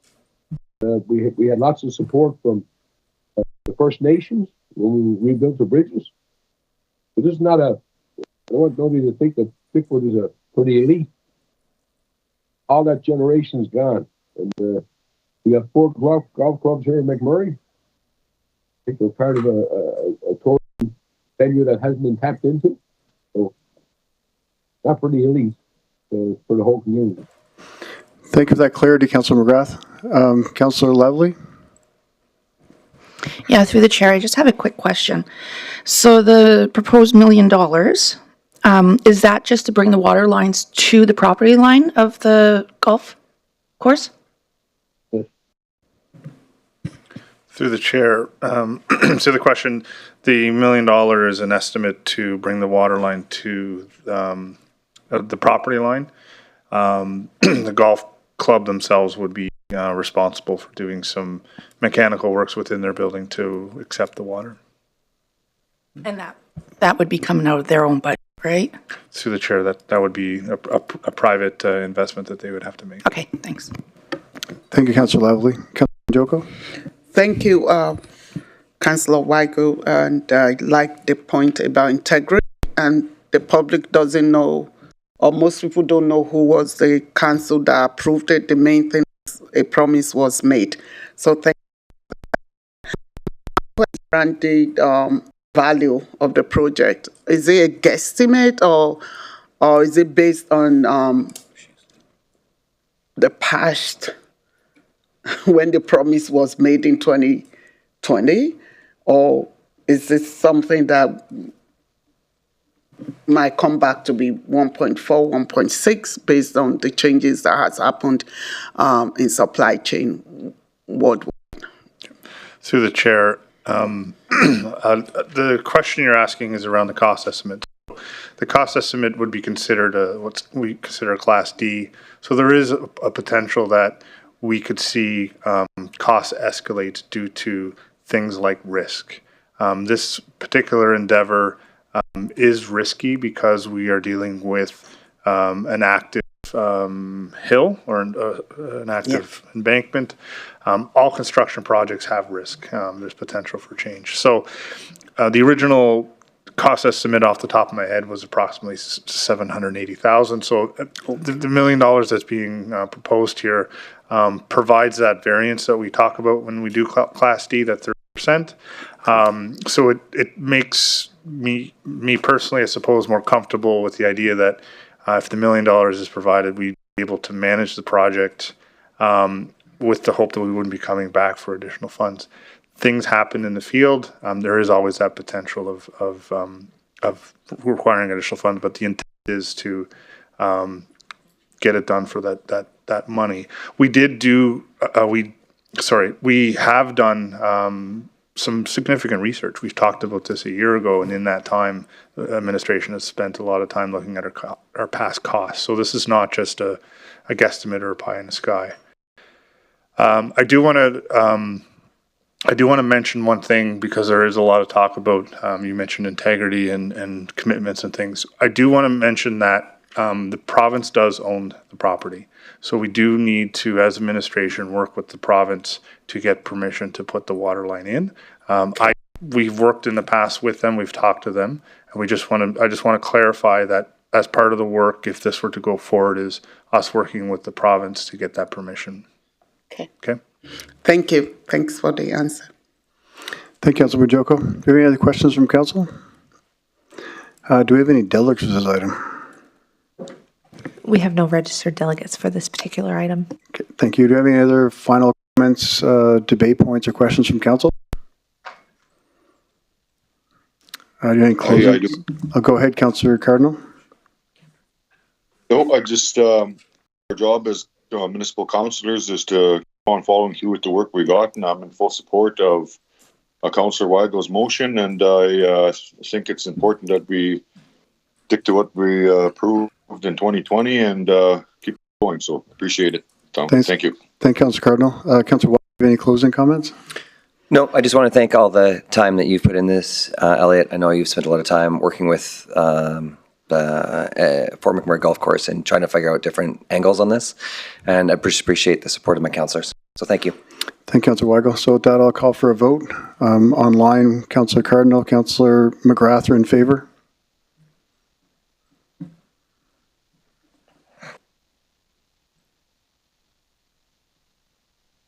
Councillor Walker on.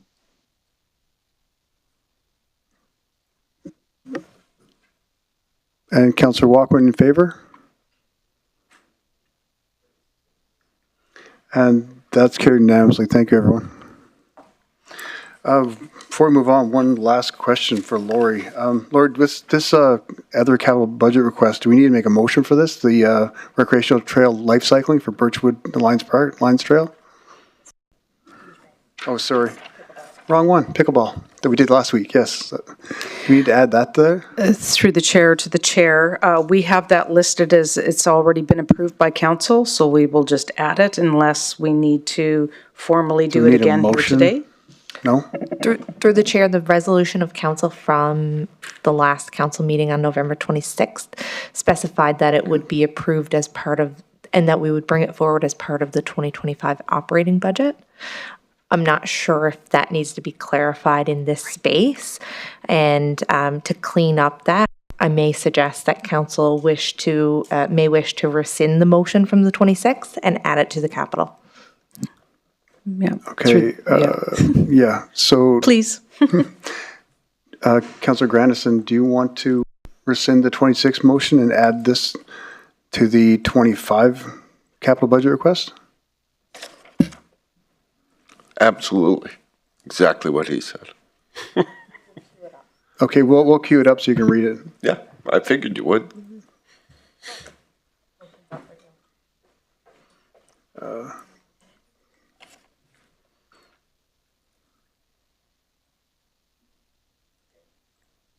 So if you want to read that motion, Councillor Grandison. Okay. I'm looking, but I still can't see, but I'm just getting focused. 1 second there, Councillor Grandison. We'll get it. We'll get one that shows you're rescinding it first.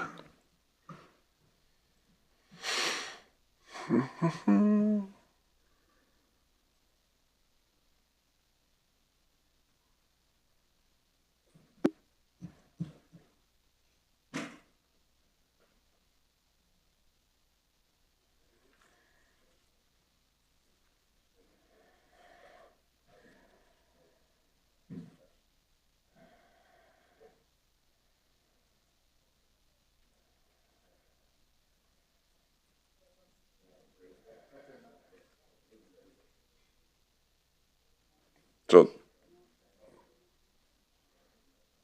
this reading here.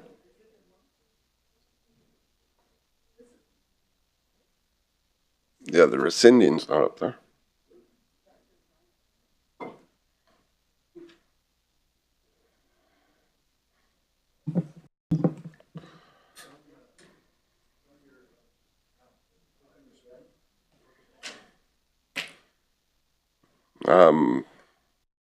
No, it's not on my screen. It's not on either screen.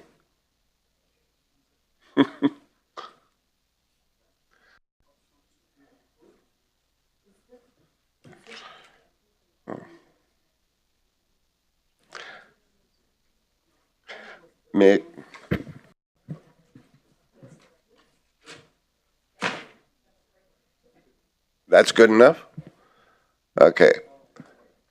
All right, here we go. That the resolution from November 26, 2024, that option 2 be approved and that administration bring forward funding as part of the 2025 operating budget be rescinded, and that $126,000 be added to the 2025 capital budget for the Hinge Bay Outdoor Rink Pickleball Court. Thank you, Councillor Grandison. And if Councillor Benjoko seconded that. I don't anticipate any, we just debated this. So do we have any questions? But do we have any questions? Do we have any delegates? We have no delegates. Anybody like to have any comments, questions, or debate points?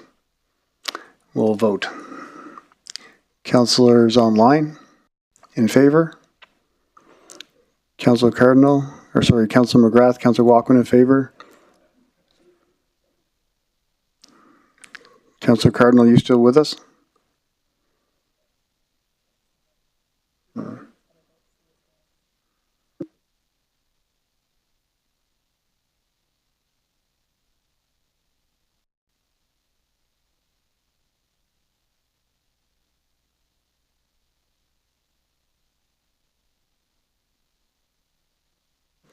Councillor Cardinal, are you in favor or opposed to the motion?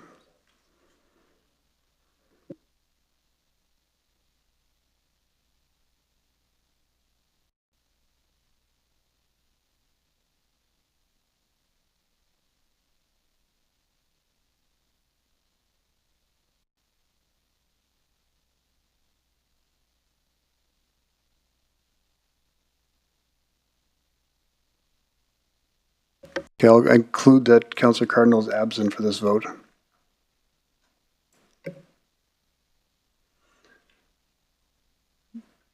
That is carried unanimously. Thank you, everyone. Moving along, we'll now take an hour recess to allow administration to incorporate any changes to the budget sessions. From the directors? And we'll also, when we come back, we'll have an update of current progress from all the directors. Thank you.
Welcome back, everyone.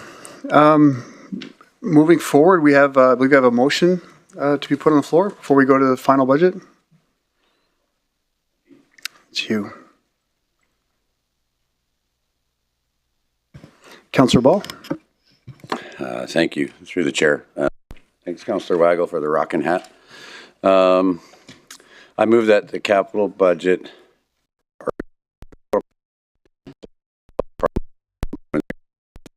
112 in the amount of 6.2 million be removed from the proposed 2025 capital budget and the 2026 to 2030 capital plan, and that administration bring forward a business case for further inclusion.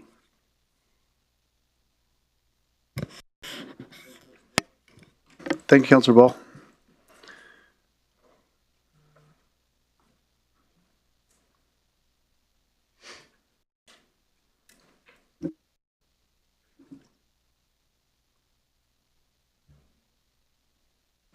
And thanks for the second, Councillor Weigel. Would you like to speak to that motion, Councillor Ball? Yeah, I can do that. In discussions through these proceedings, it came fairly clear to me that the capital budget request wasn't clear in what the scope of work was going to be, and in discussions with CAO Hunter and Director Smith,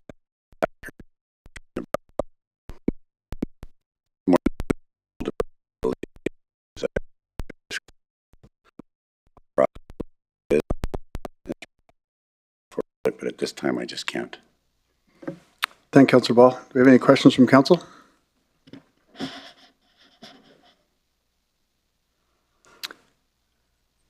I'm not seeing any. I don't. Delegates. Anybody have any comments, questions, or debate points? Councillor Banjoko. Thank you, Mayor Bowman. The question will be to, I think, PMO office. I just want to know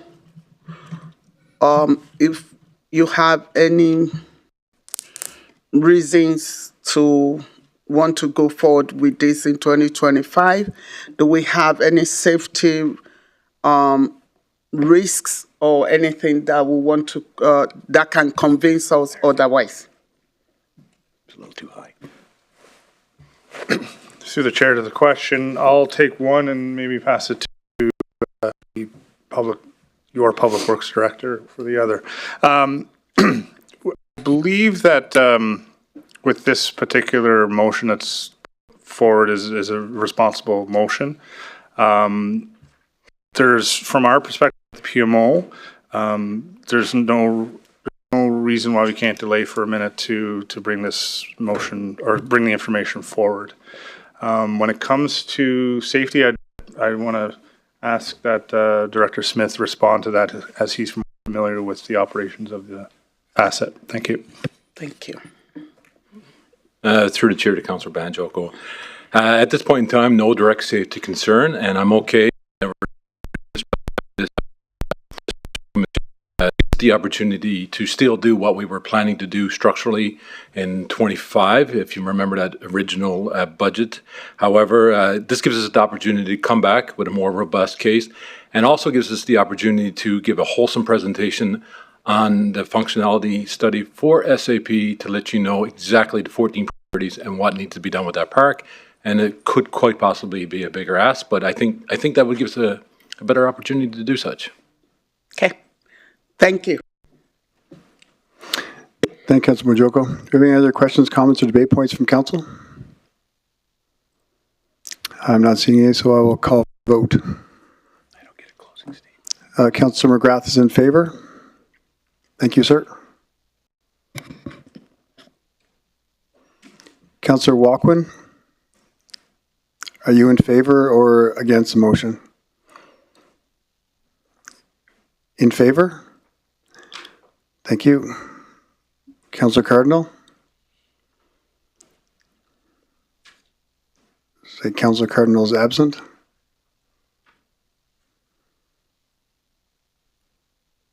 And that's carried unanimously. Thank you, everyone.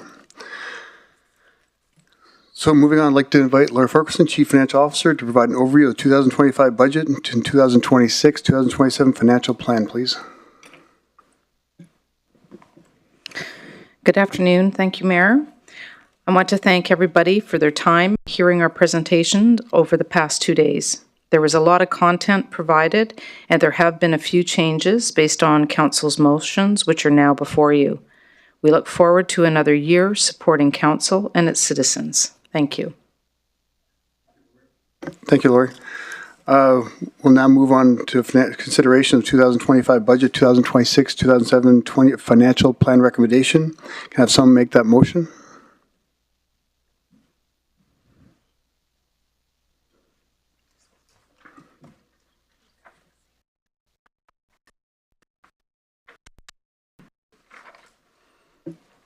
Councillor Weigel. Thank you, Mr. Mayor. I motion that the 2025 operating budget in the amount of $629,258,945 be approved, representing $459,854,522 for municipal operations, excluding the Organizational Support Services Division, and $169,404,423 as a funding transfer for reserves and capital purposes be approved, and that the 2025 operating budget be amended. We're just going to do one at a time. Okay, okay.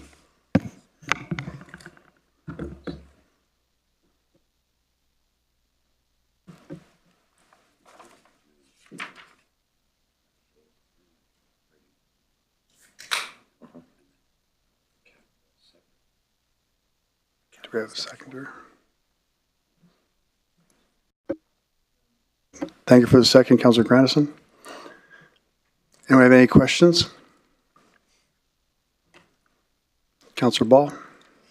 So am I to understand that this motion would be to approve the operating budget in its entirety and the capital in its entirety?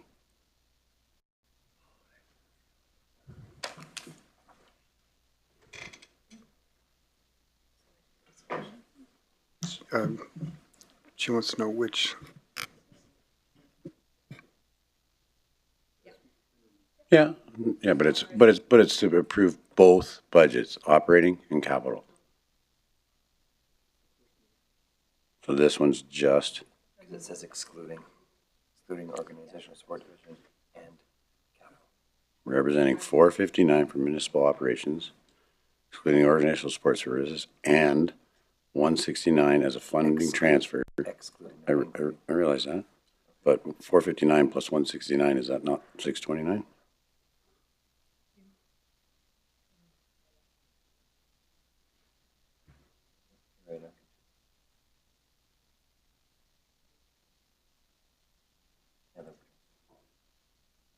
Because the capital or the operating budget's not 629, it's 459, right?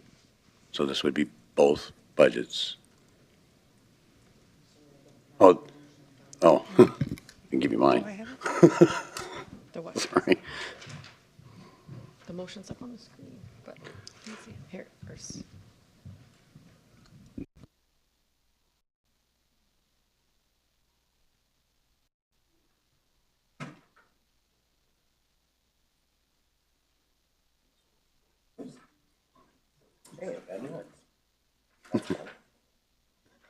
They're quick.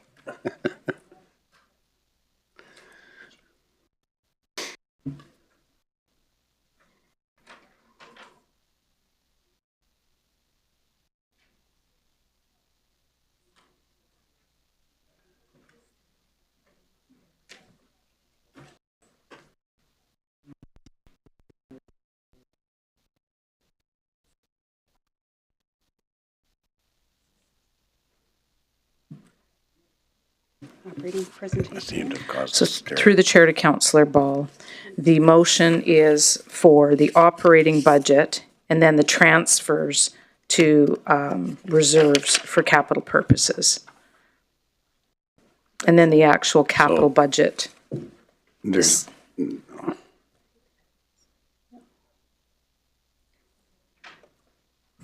So it's for operating expenses? Yep. Right? Less the 16 for OSS, and then this number.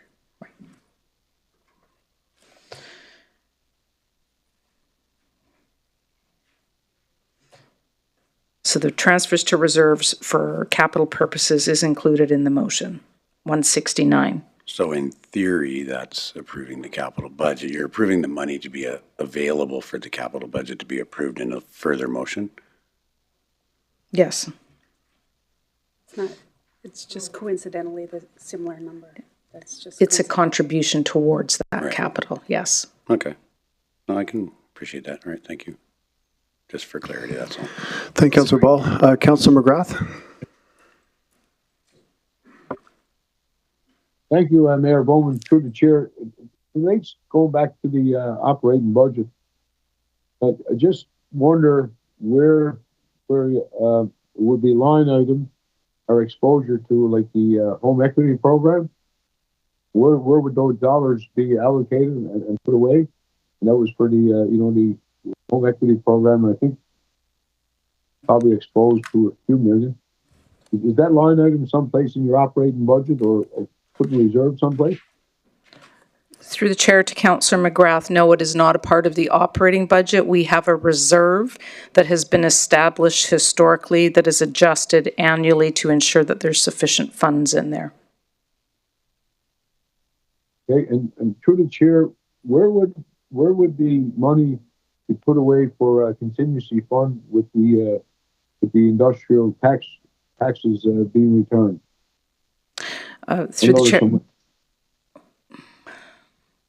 the chair to Councillor McGrath, that is also in a reserve. And between them two items, what's allocated?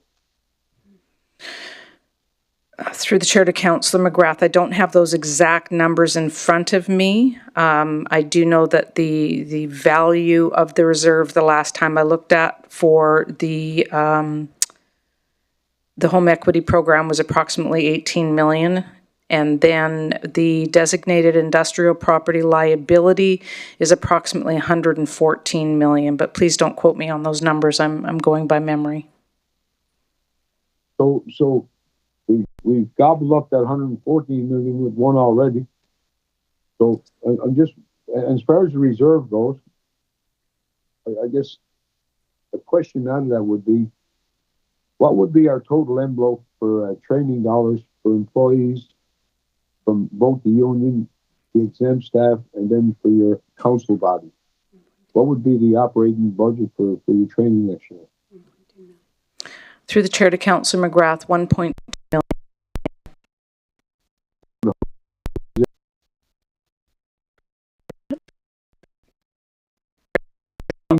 The training budget, is that all inclusive for council, for exempt staff, and for your craft, for your non-craft employees? Through the chair to Councillor McGrath, that's correct. How's that split out? Through the chair to Councillor McGrath, we have not split that out yet. Historically, those funds have always been at the divisional level, and we've taken a different approach for 2025 in that we will have business cases that will come forward from respective divisions, and a determination will be made through the CAO's office and the senior leadership team. Well, I guess through the chair, I'm just trying to understand the observation. We'll have a new mayor and council, and in the operating budget, there's 11 elected officials that have a budget of about 1.3, and then there's another office down the hall that has 4 people that has a budget of 2.1 million. For the variance, I think we're doing a disservice to the upcoming mayor and council, because it doesn't seem like there's a whole lot of, I didn't see a dollar put towards training like line item. And I know we can say that we'll do it as we go, but that's what budgets are all about. And just to recognize that I guess there's a need for training of the employees and as elected officials to understand the roles and understand the governance policy. And I would just like to see some kind of breakdown. And as far as like our reserves, people keep talking about our reserves. I guess the question of the day would be, if we're on this level playing field, we know that we have a couple more years left with, the 6.5. But we take that 1.5 away, and I'm talking about the industrial tax rate. That's equal to about another 30 million a year. When were we going to flatline? It will be 27 before the residents start to see need to group our costs from the taxpayers' dollars. Because I think right now we're still at about 92% of industrial taxes paying all the bills. But as you know, we've had a lot of headwinds, and we might have a couple more years to get 5 to 1, but most our money is getting burnt up. There's no money coming. It actually seems like it's on a sliding scale. So if we were to pay back the 100 million to the extra years of overtaxing machine and industry tax, we'll have 1/3 of our reserves gone. Then to complete the dikes that we're building higher than the hotels out in Turnover Park, down in waterways, and relocating millions of dollars that we built already. To me, we're not, I guess, I wouldn't say transparent, but we're not getting enough information back to the public to realize what we're going to be. Like, if you were to jet yourself out to 2028, what would that look like? Given Councillor Councillor McGrath, I can probably inject here. We have from the province has agreed already to leave us at, we can stay at 6.21 until 2029 and then revisit it again at that time. So we do have confirmation that we can hold 6.21 to 1 until that time already. And that's only that's only 30 million a year that we're retaining, but we're after giving up about 220 a year. But I just like to know when all wheels are on the ground, when are we going to be at this plateau where we're going to maintain the community we built based on getting $1.5 billion a year in taxes to where we're going to be about 26 with about 500 million or a little less. Because our operating budget pretty well got today.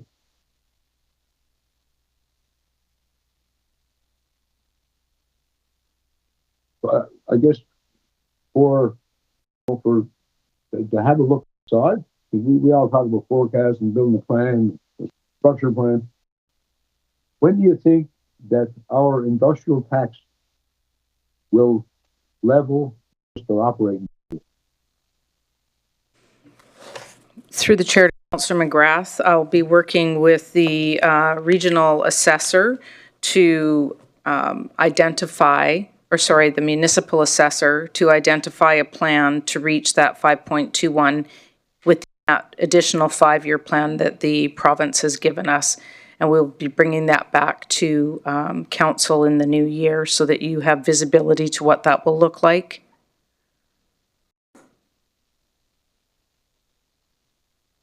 And I think a Gantt chart today, through the chair, I think a Gantt chart today would recognize we have. We're not talking about get 5 to 1 because it was us that wanted the 10-year deal. But it seems like we got it, but at the end, that 28 or 29 looks like the forecast will be getting about a half a billion a year from industrial tax. But our operating budget will succeed that. For every dollar we get past that, that's a dollar we're going to pass on to a resident. At that time, we'll have building life cycles that come to envelopes that need repairs. Just wondering, what is the forecast for a resident? Are we going to be back in the mid-80s? Oh, with 10 grand a year for property? There has to be some light on today.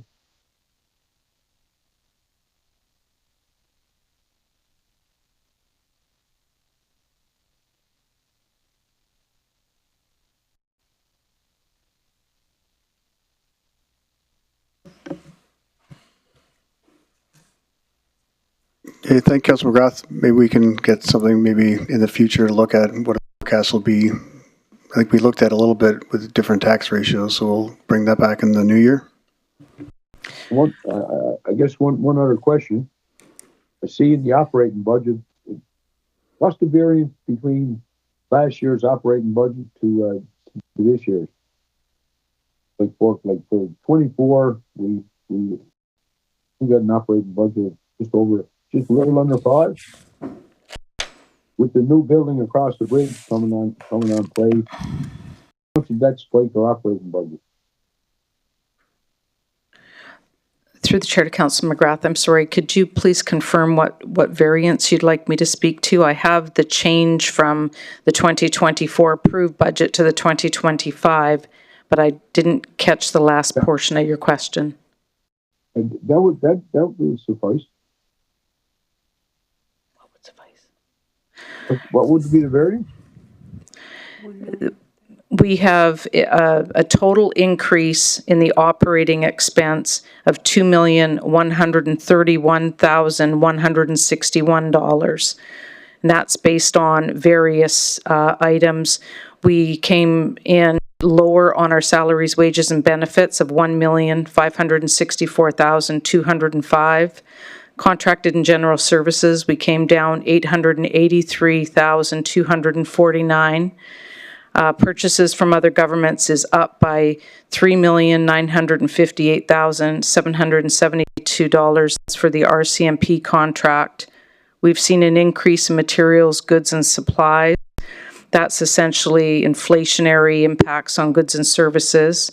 That value is $1,404,115.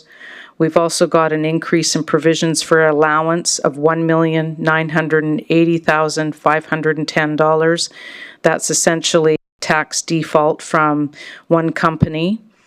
And then transfers to individuals and organizations is down by $2,760,322. That is essentially the reduction from not providing a grant to economic development. And then the transfers to reserves for capital purposes has increased by $31,849,279. And this is available in your budget binder in tab 2.1. No doubt. Back through the chair, the ECDEV was always closer to 5 million, so that'd be nice to see that they come. But going back just to the question, the increase is only a couple million for operating budget. Through the chair to Councillor McGrath, that is the net increase based on the pluses and minuses of all the different variances, yes. So we'll commission a new building across Public Works, across the bridge. The impact on that's included? Yes, through the chair to Councillor McGrath, we have looked at the operational costs of the new facility. It will be included in the Public Works budget. Okay, and any retrofitting we had to do to be in compliance to green tip? Through the chair to Councillor McGrath, I'm sorry you broke up a little bit there. Could you please confirm the question? Is there any retrofitting we had to do with any of our assets to meet the ongoing green effort? So I'm not 100% sure on the retrofitting portion. I'm not sure if there's any of my colleagues that would be able to answer that. Is there any, I think what Councillor McGrath's asking, is there any of our equipment that needs to be retrofitted with a green initiative?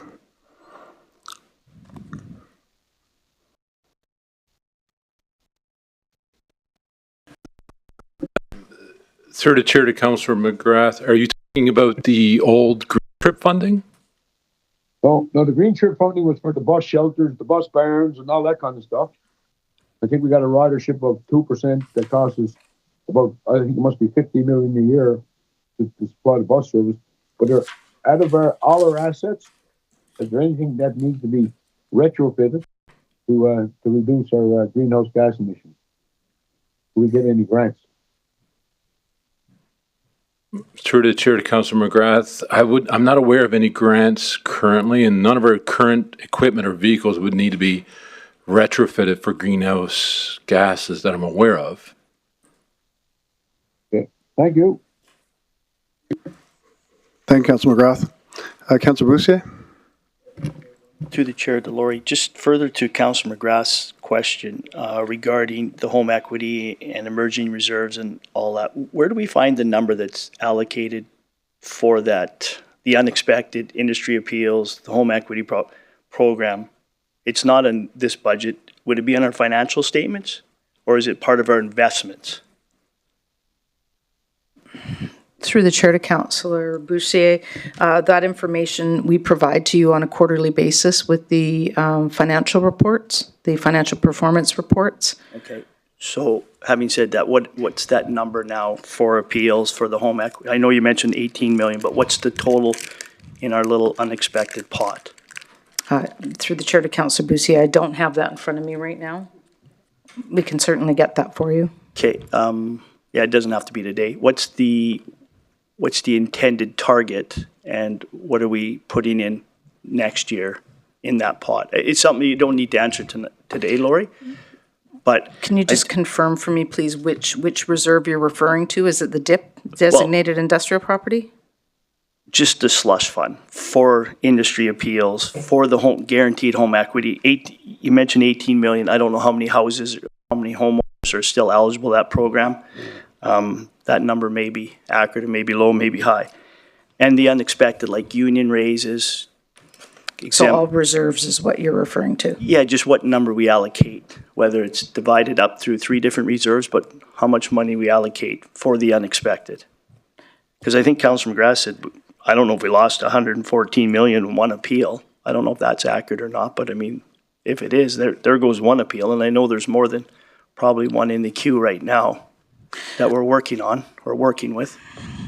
Through the chair to Councillor Boussier, there was a 2019 appeal with Fort Hills that we paid out that was approximately 22 million.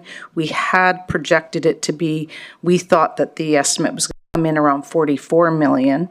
And then the balance of what is in there, we believe we have more than sufficient funds to cover off everything that we know to date. Yeah. And on an annual basis, we are adding additional funding in there. I'll have to get that number for you. Yeah, it doesn't need to be today, Lori, thanks. Okay. And just one little asker, I don't know if we can do it, but I know the public sometimes wants to know, and I know they do it in other communities, just a bit of a pie chart maybe saying how much your tax dollars goes to policing in the community, how much to fire service. Are we able to provide that maybe going forward? Yes, through the chair to Councillor Boussier, that is something our communications team will be sending that out when we do the announcement for the budget. So that's something they do every year for us. Just sort of gives you a little snapshot of what your tax dollars are doing for you. But have we before put it in, I know in other communities they have a pie and they just color it and they so much a percentage of your tax dollars policing and all. Sure. Have we ever done that before here? I'm not 100% sure, but it's something that's easily pulled together. Okay. Yeah. Okay. Thank you. Thank you, Councilor Boussier. Any other questions from council? I'm not seeing any, so I'll call for a vote. Sorry, we'll just give a minute for Councilor Ball to rejoin us.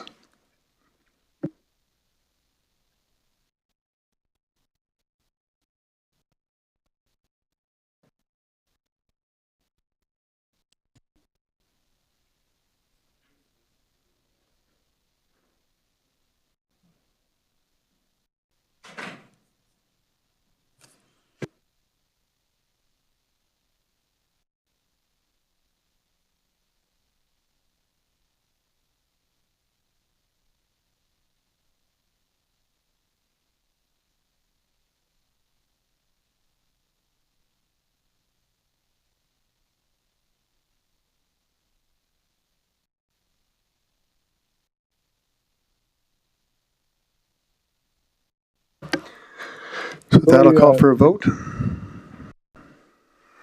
Vote against? And Councillor McGrath in favor? Sorry? No, opposed. Opposed? Okay, thank you, Councillor McGrath.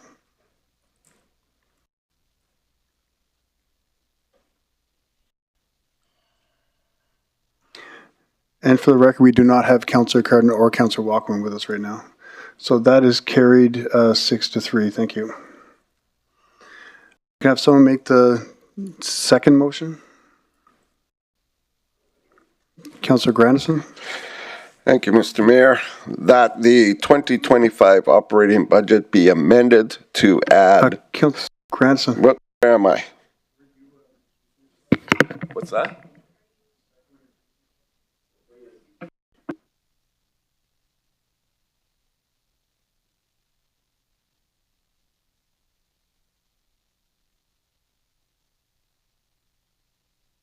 Do I need to publicly announce it? Yes. No, you need to publicly declare. Thank you. I need to excuse myself. I have a pecuniary interest in this next motion. Thank you, Councillor Mr. Grandison. Councillor Bousquet? Just looking for some clarification. Do I need to accuse this of something to do with St. Aidan's? Or what?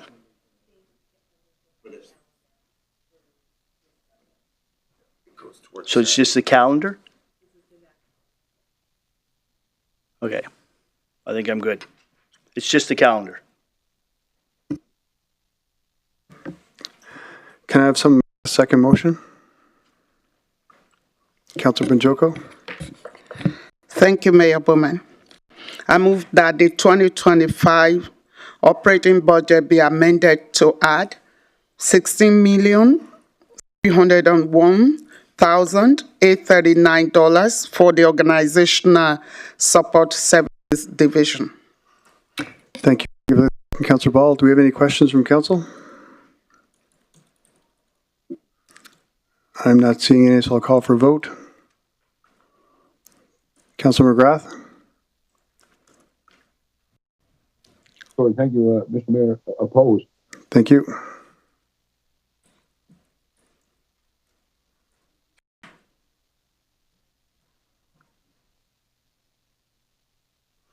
And that's carried with 1 against. Thank you.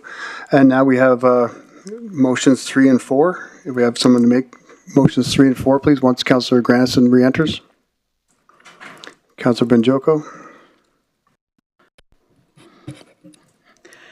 I move that the 2026 to 27 financial plan in the amount of $645,560,784 and $645,560,784 respectively, which includes funding transfers for reserves and capital purposes of $159,881,296 and $150,167,706 respectively be used as a basis for the development of the respective subsequent budgets, and that the Go ahead. And that the 2025 capital budget in the amount of $166,210,165 and the 2026 to 2030 capital plan in the amount of $284,591,062 and the 2025 Public Art Reserve transfer in the amount of $252,750 be approved. Thank you, Councillor Banjoko. Those two, so we'll separate 3 and 4. We can separate that third for the vote, so it'll be two different motions. Okay. So we do. You don't have to do it again. No.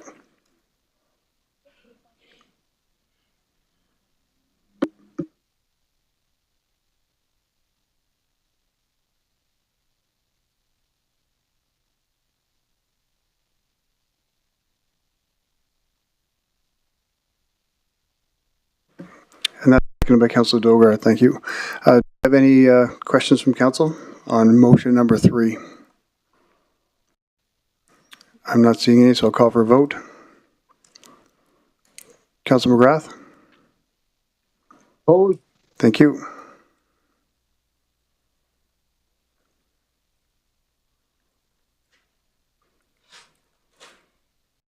And that's carried with 3 opposed. Moving on to motion number 4. Have someone to make motion number 4? Okay. Do you have any questions on motion number 4? Not seeing any. I'll call for a vote.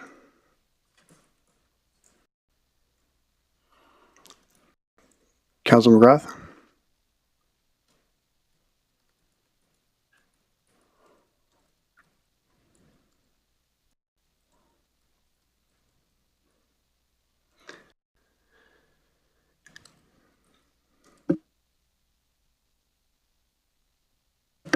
Councilor, are you in favor or opposed to motion number 4?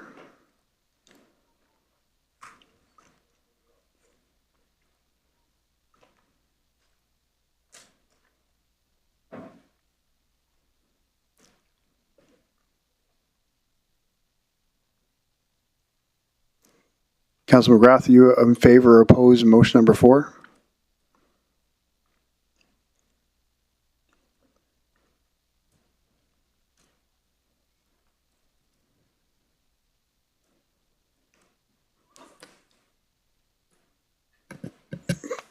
Councilor McGrath?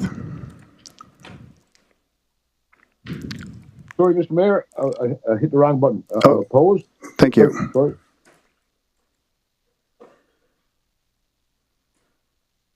And that's carried with 1 opposed.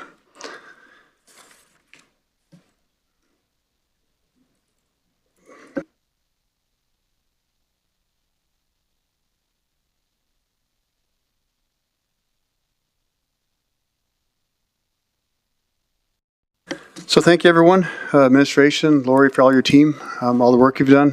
Thank council for the last few days and the last 6 weeks working on this. Deliberations and approvals were finalized, and thanks for participating. And this meeting is now adjourned.